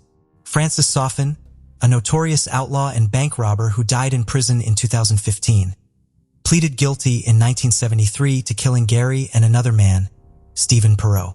Available police and court records offer little evidence of any meaningful investigation into Victor's killing, other than a short missing person report filed with Agawam Police Department. The Hamden District Attorney's Office does not appear to have a single investigated file linked to his death. At the time, the agency was led by the late Matthew Ryan, who reportedly had an association with gangsters and was known to shut down certain investigations. Victor's unsolved murder is not even listed in the cold case database on the Hampton County District Attorney's website, which features cases dating back to the late 1950s. For years, the critical link among the 3 deaths was neither publicized nor probed by law enforcement until the Palmieri family began its own investigation. They asked why their father met the same end with the same gun as Gary Dubé, a witness against Francis Soffin and Victor DeCara, who allegedly took an interest in the wrong gangster's wife and disappeared from the parking lot of his restaurant near the Agawam Rotary. Soffin was a well-known hitman during his criminal heyday in the 1960s and 70s, leading a group of outlaws known as the Soffin Gang. But Vincent's family says to their knowledge he had no connection with Soffin and no ties to the greater Springfield area or anyone in New England. While the bodies of all three men were dumped in waterways between Connecticut and Vermont, Vincent's was the farthest from home, suggesting his killer or killers wanted him to stay gone. Vincent was identified by Vermont State Police in 2006 using the National FBI Fingerprint Database. Now retired, Captain J.P. Sinclair, who headed the state's cold case unit, helped the Palmieri children bring their father's remains home a decade later. Sinclair said they were unable to find the next of kin until a young researcher decided to try Ancestry.com and got a hit. Sinclair said their bodies were never publicly linked through a ballistics report, which is a curious thing since it did exist. The ballistics report by the Connecticut State Police Lab in the state where Victor's body was found sat dormant, and the reason remains unclear. In 1972, the lab identified a common .38 caliber pistol to link the killings. Soffin pleaded guilty to Gary's murder in 1973, plus the murder of Stephen with a different weapon. Sinclair said during initial interrogation after Soffin's arrest, he made a vague reference about the man found in the river in Vermont being a nobody from Springfield, but there was never any apparent follow-up. Had no criminal record and only a single arrest in his youth, and Vermont police could never track down the arrest report. The Palmieri family cannot even locate the missing person report their mother filed with New York City police. Vincent Jr. stated in an interview, if this was a mob hit, they would have whacked him in the middle of the street and left him there as a message.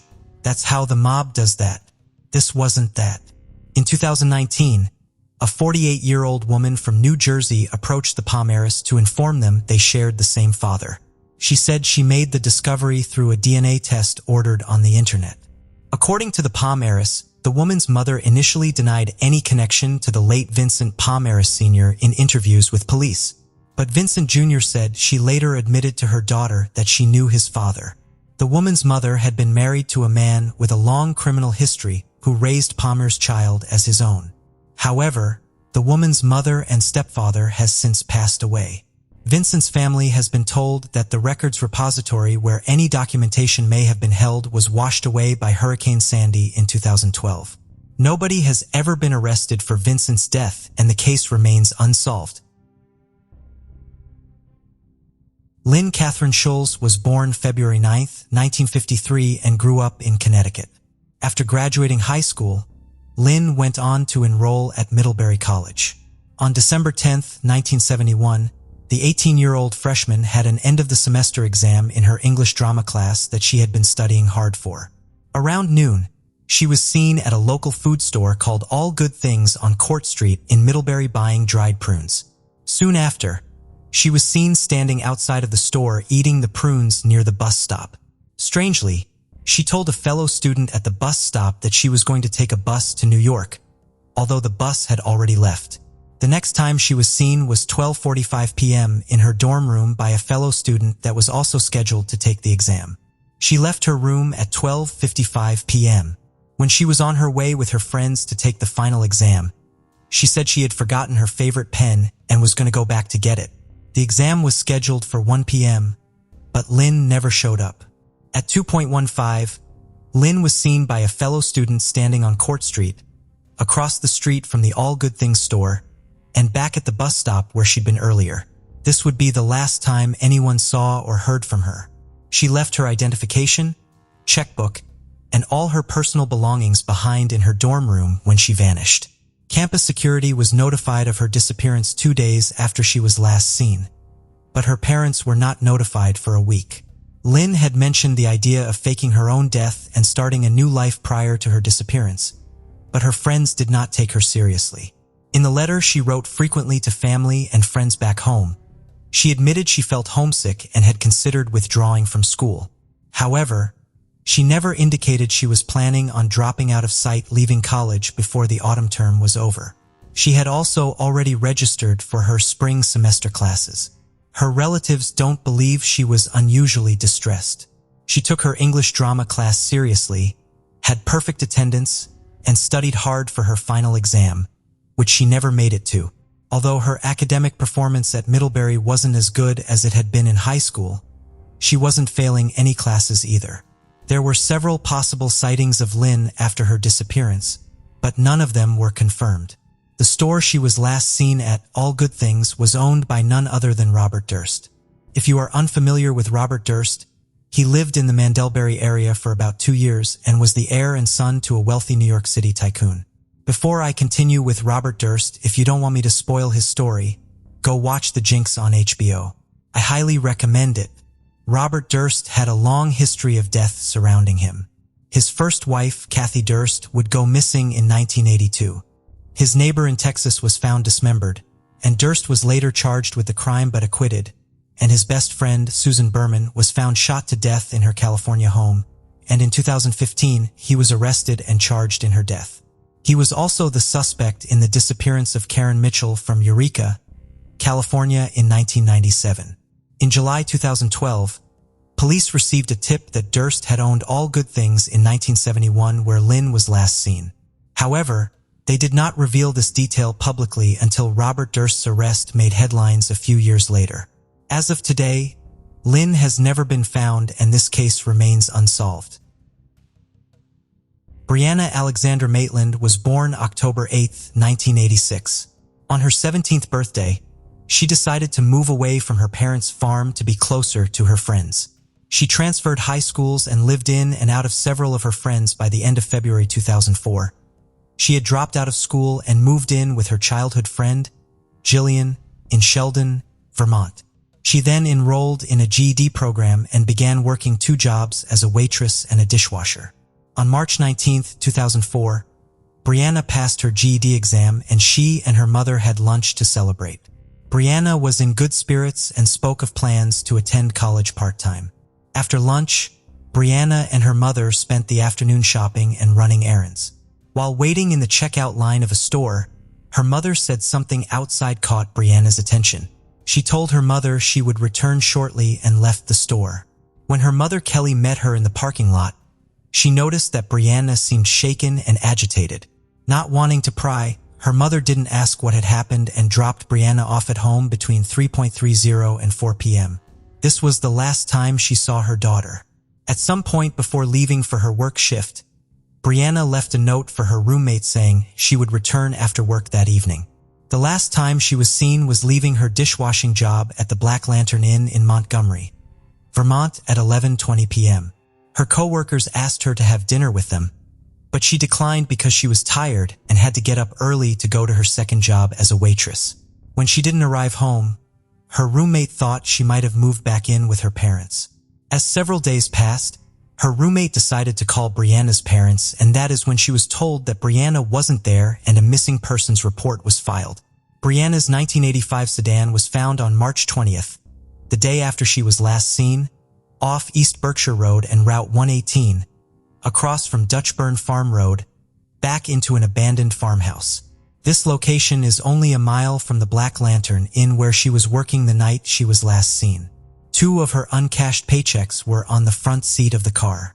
Outside of the car was a water bottle, an unsmoked cigarette, jewelry, and some loose change.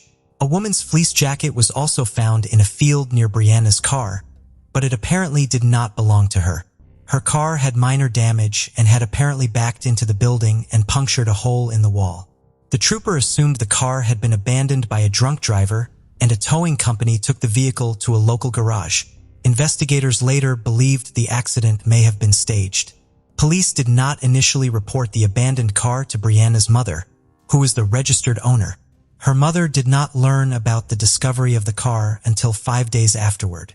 The abandoned car and Brianna's disappearance were not connected until the missing persons report was filed 3 days later.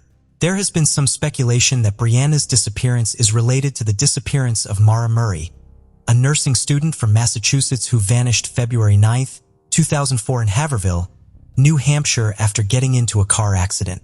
The FBI met with local authorities to discuss possible links between the cases. Both Mara and Brianna disappeared after car accidents in which their cars were left behind with personal items inside and more similar in appearances. However, the FBI and local law enforcement concluded that, despite the apparent similarities, Mara and Brianna's cases were probably not connected to each other. However, the theory was not completely ruled out. About 3 weeks before Brianna disappeared, she was allegedly attacked by former female friend Keely in front of several witnesses. The reasons for the assault are unclear, but Brianna's father later stated that he believed it stemmed from jealousy over her interaction with a boy at a party. Although Brianna had extensive training in jiu-jitsu, she did not try to defend herself and instead just sat in the truck of Keely's ex-boyfriends. After the attack, she went to the hospital and received treatment for a broken nose, facial cuts, and a concussion. She then filed a criminal complaint against Keely, and the case was still pending when Brianna disappeared. After she vanished, the district attorney dropped the complaint against the objections of Brianna's parents. Police stated that Keely was cleared of any involvement in her disappearance. After Brianna's disappearance, several people came forward to law enforcement to report sightings of her car at the old Dutchburn house the night she disappeared. A man who drove by the house between 11:30 p.m. and 12:30 a.m. on the night of March 19th said the car's headlights may have been on. This would have been right after she left work that night. He said he did not see anyone in or around the car. A second man who drove by between midnight and 12:30 a.m. on Saturday, March 20th, recalled seeing a turn signal flashing on the car. Around 4 a.m. on Saturday, March 20th, a former boyfriend of Brianna's drove past the scene after a night of partying across the border in Canada. He thought he recognized the vehicle, but he did not see anyone in or around it. The next morning, some passing motorists found the scene odd enough that they stopped and took pictures of it. On March 30th, 2004, after her car had been impounded for several days, it was processed for evidence by the state crime lab. Upon the car's return to her parents, her father noted that her ATM card, glasses, contact lens case, and migraine medication had all been left inside. Her parents publicly speculated that she may have been abducted by multiple people because it would have been difficult for a single assailant to subdue her given her jiu-jitsu training. In March 2016, 12 years after she disappeared, investigators revealed they had recovered DNA samples from Brianna's car. However, the results of the DNA tests were not made public. In July 2016, the farmhouse where her vehicle was discovered was destroyed in a fire. As of today, Brianna has never been found and the case remains unsolved. Paula Salazar was born on September 6, 2015, in Venezuela. Her mother, Andrina Bermudos Millian, hailed from Matarin, Monegasque. Her father, Leonardo Salazar, came from Tucupita, a town in the state of Delta Amacuro. A year after Paula's birth, in September 2016, the couple decided to immigrate with their child to Ecuador. They were seeking better opportunities for themselves and their daughter. Shortly after relocating to Quito, the capital of Ecuador, the family dynamic began to deteriorate due to various reasons. Andrina made the decision to separate from Leonardo and moved with Paula to Cuenca, Ecuador's third largest city. In Cuenca lived the mother of Andrina's best friend. She kindly offered them lodging while they sought a new place and means of employment. Meanwhile, given the circumstances and breakup, Leonardo decided to return to Venezuela. He eventually emigrated again, this time to Trinidad and Tobago. Leonardo had long been disabled. An accident during his youth had left his left arm entirely incapacitated. This disability made securing stable employment challenging even in Quito. Following her move to Cuenca, Andrina almost cut off communication with Leonardo completely. She informed him just once that she had secured work on a farm in Tabacundo. A few months after parting ways with Leonardo, Andrina entered into a new relationship with Washington Andreas Imero, a local Ecuadorian and owner of the farm where she worked. Washington came from a wealthy family.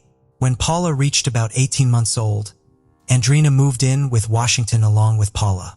On April 7, 2019, Andrina and Washington welcomed a child together.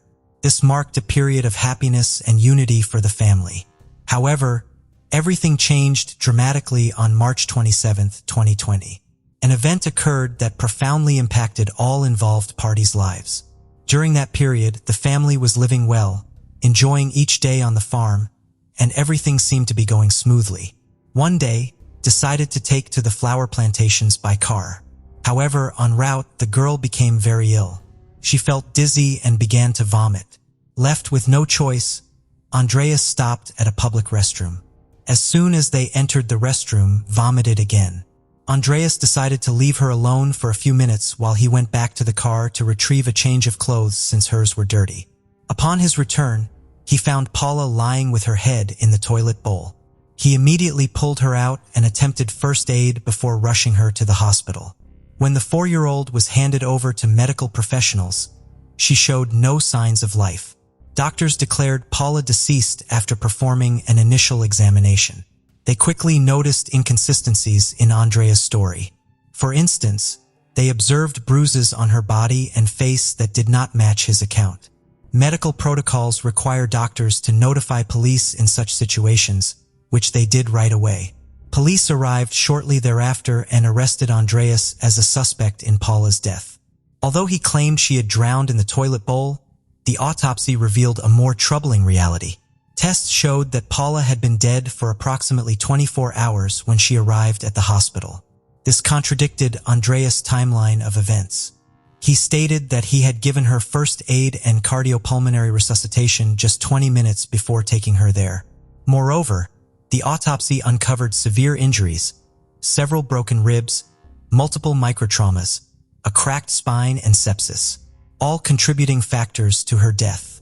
It became clear that Paula's death was not an accident. Her small body bore numerous recent and old injuries. Leonardo Salazar, Paula's father, learned of her death on March 33, days after the events transpired. His mother, who remained in Venezuela, informed him via phone. She had learned about it through a friend of Andrena's. After Leonardo left Ecuador, Andrena began a new relationship and ceased all communication with him. Consequently, for 3 days, Leonardo was unaware of the tragedy. During that time, he could only see Paula through pictures sent by Andrena and their mutual friends. Additionally, Andrena blocked Leonardo on all social media platforms, preventing any form of communication with Paula. She also cut off contact with almost all of Leonardo's relatives. It is worth noting that she turned most of their mutual friends against Leonardo by portraying him as disinterested in maintaining a relationship with Paula. Despite these challenges, Leonardo was determined to learn about his daughter's death. However, Andrena's family provided an alternative explanation for her passing. At that time, Ecuador, like much of the world, was under quarantine due to the pandemic. Understandably skeptical about this claim, Leonardo began researching virus-related deaths in the country through social media and news sites. He quickly found no children among the few victims. With the assistance of his relatives, Leonardo continued his investigation. One relative sent him a newspaper article reporting the arrest of Andrena on suspicion of killing Paula. Persistently seeking answers, he called Andrena daily until she finally returned his call 10 days later. Because her lawyers had forbidden her to, the next step Leonardo took was to create a Facebook page with an acquaintance of his. This page was dedicated to Paula. They also set up an Instagram profile called Justice for Bola. The posts they published caused a huge backlash across social media, the main goal to bring those responsible for his daughter's death to justice. On the same day that Andrena called Leonardo, she arrived at the morgue to begin arranging her daughter's funeral. Even though the prosecutor working on the case asked for more time to investigate the body, Paula's funeral still took place on April 10, 2020. Andrena did not allow a second autopsy to be performed on Paula. Thanks to information posted on social media and shared by Andrena's friends, people in her circle contacted Leonardo and told him about Paula's sad life before her death. They sent Leonardo various pieces of information they had collected, most of which were isolated recordings of conversations, photos, audio clips, and similar items. According to witnesses, ever since Paula's mother moved in with Andreas, Paula had endured abuse from both her stepfather and her own mother. Not only did Andrea allow her daughter to be treated this way, but she herself was directly involved in it. Everyone noted that Paula seemed happy and cheerful only when she was playing alone.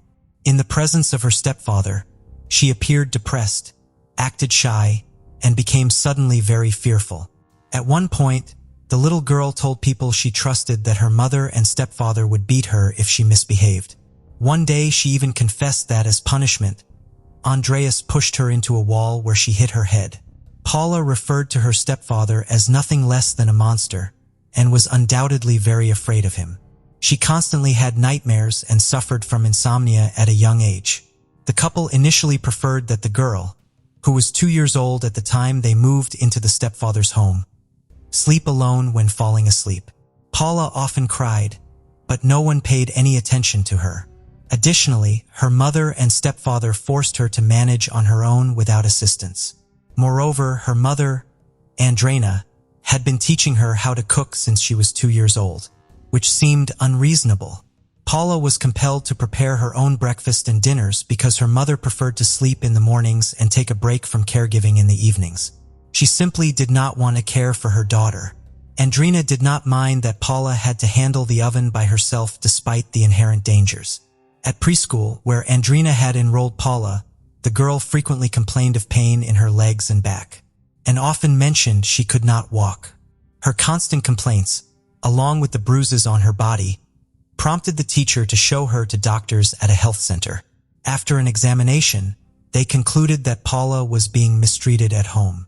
The teachers then called a special police organization to investigate the abuse within Paula's family. Officials took up the case and decided to send Paula somewhere safe while they conducted their investigation. Consequently, on October 16, 2019, Paula was temporarily transferred to her uncle's care and Drainer's brother. A hearing on the matter was set for December 4, 2019. Unfortunately, the teachers who were supposed to testify never appeared for reasons unknown. As a result, they scheduled a retrial for February 27, 2020. However, once again, all the teachers failed to attend. Consequently, the court had no option but to dismiss all charges against Paula's parents and return her to her mother. 1 month later, on March 27th, Paula passed away. The exact reasons why the teachers chose not to attend either hearing remain unknown. It is speculated that Andrena might have bribed or persuaded them that although Paula had some issues, it wasn't due to any wrongdoing by her parents. After Paula's tragic death, Andreas was placed in protective custody during the investigation. Soon appealed this decision, resulting in a hearing on June 12, 2020. At the hearing, which was held via video conference, the judge set aiding order and determined Andreas could be released to house arrest. However, during the hearing, Andreas announced that he was withdrawing his appeal. At that time, Leonardo was still conducting a social media campaign and asked his subscribers for financial support to travel from Trinidad and Tobago to Ecuador. His goal was to file a complaint against Andrena, Paula's mother, before it became too late. Andrena had not yet been charged and remained free. Fortunately, Leonardo managed to secure sufficient financial aid, as well as free legal advice from 2 Ecuadorian lawyers, Oswaldo and Alejandro. They generously offered him support and assistance with the lawsuit. Leonardo faced significant challenges to reach Ecuador. He had to cross the border between Trinidad and Venezuela by rafting across dangerous waters and then travel across rugged terrain. Due to the pandemic, all regular maritime and land borders of Venezuela were closed. Thus, only a few flights were available to a handful of countries. Once Leonardo arrived in Quito State, he crossed into Colombia over hazardous terrain. From there, he took a bus to Ipiales and continued onward through hills and plains until reaching Rumichaca Bridge, the border between Colombia and Ecuador. Upon crossing into Ecuador, Leonardo took a cab to Quito. On June 30th, he immediately met with a lawyer upon arrival. The bereaved father filed a complaint against his ex-girlfriend, so she would also be considered a suspect in Paula's murder. By July 6, 2020, an indictment was issued against Andrena. She appeared in court, where it was decided that house arrest would suffice instead of full custody. In November 2020, the initial hearing for the case took place. Although a specific trial date had not yet been determined at that time, participation and discussions were intense. Leonardo's attorney voiced concerns about Andrea's potential escape risk, as she had previously attempted suicide using pills. The lawyer requested that Andrea be fitted with an electronic monitoring bracelet. The judge this request and also reduced her required court appearances to once a week instead of twice. However, shortly after, Andrea requested a reconsideration regarding the necessity of wearing the electronic bracelet. Consequently, another hearing was held on November 16th to review this decision. These developments inevitably caused delays in the trial proceedings, but eventually the judge set a new date for December. Despite limited media coverage of Andreas and Andrea's trial, much information found its way onto social media platforms. However, due to the pandemic dominating news coverage at the time, some details remained unreported. The trial began on January 14, 2021. At that point, no final decision had been made regarding Andrea's alternative imprisonment options, while Andreas remained detained at the Regional Detention Center. The trial was conducted behind closed doors, with no media representatives present. Some participants attended via video link to ensure proceedings continued smoothly despite restrictions. According to testimony from the doctor who performed Paula's autopsy, several disturbing findings were made. Nearly all of her spinal discs had been rebuilt. She suffered broken ribs, some of which had fused naturally over time, and she displayed symptoms like nail stigmata, where nails grow into the skin, as well as bruises and scratches on her face and body. Furthermore, there was fluid accumulation in her lungs and serious injuries, such as scars on her head and lacerations on her colon. These medical findings suggested prolonged physical trauma. Before Paula's death and became critical evidence in understanding what transpired during her final days. The later injuries were what caused the infection to develop into sepsis, ultimately leading to death. The autopsy report confirmed that by the time took Paula to the hospital, she had been deceased for approximately 24 hours. The extent of her internal and external injuries revealed the severity of cruelty she had endured, as well as the negligence of her guardians, who never once sought medical attention for her. Additionally, was malnourished, underweight, and too small for her age, with clear mineral and nutritional deficiencies. Regarding Paula's injuries, her mother, Andrea, tried to persuade family and friends that Paula had numerous psychological problems. She asserted that these issues led to self-harm behaviors which were attempts by Paula to attract attention. According to Andrea, when Paula's younger brother was born, Paula began lacking parental attention, stopped sleeping at night, and attempted to manipulate everyone through crying. In October 2019, even though Paula was supposed to stay with her uncle per a board's decision, she actually continued staying at her parents' house most of the time and only slept at her uncle's house occasionally. This indicates that measures taken by authorities did not achieve their intended outcomes. Furthermore, it was established that in 2017, shortly after Leonardo's departure from Ecuador, Paula began experiencing abuse, likely starting right after Andrea entered into a relationship with Andreas. At the trial attended by over 40 witnesses from the accusing party, it was confirmed that Paula endured abuse for at least 3 years of her short life. At the final hearing before the judge delivered the verdict, Andrea claimed full responsibility for the child's abuse. She admitted to beating Paula with a belt and sometimes using her fists. Through this statement, Andrea attempted to deflect blame away from her partner Andreas. She stated emphatically that he was innocent, that he had no involvement in the matter, and that he had never mistreated Paula. Andrea also mentioned that she had reprimanded her daughter for causing issues with her new husband. Breaking up with him meant returning to the streets and losing the financial stability she could only gain through his support. Taking care of her daughter was not her main concern. Upon reviewing Paula's circumstances, the judges expressed concern for the couple's newborn son. However, they noted that this child, unlike Paula, was never abused. It is worth mentioning that Andreas opted to exercise his right to remain silent and has not commented on the incident since his arrest on February 3, 2021. Paula's trial concluded with both defendants being found guilty of murdering the girl. The maximum penalty for this crime is 13 years. Leonardo's original attorneys and the prosecution sought the maximum punishment for the perpetrators. However, Considering an aggravating factor that Paula was just 4 years old and unable to defend herself, the chief judge sentenced Enrana and Andreas to 17 years and 4 months in prison. According to Ecuadorian law, convicted individuals have 3 days to appeal a verdict. The couple, as anticipated, indicated their intention to do so immediately. Despite being sentenced to 17 years and 4 months in prison, Andre remained under house arrest instead of being jailed directly. She utilized her opportunity to appeal, necessitating higher court confirmation of her incarceration sentence. Meanwhile, she continues to follow the previously imposed measures. This situation is markedly different from Andreas' case. He was detained upon his appearance at the hospital with a deceased girl. Public outrage has been palpable over Andrena remaining at large. Of particular note is Leonardo's anger and concern over her potentially evading justice. Thank you for joining us on this journey into the depths of unsolved mysteries.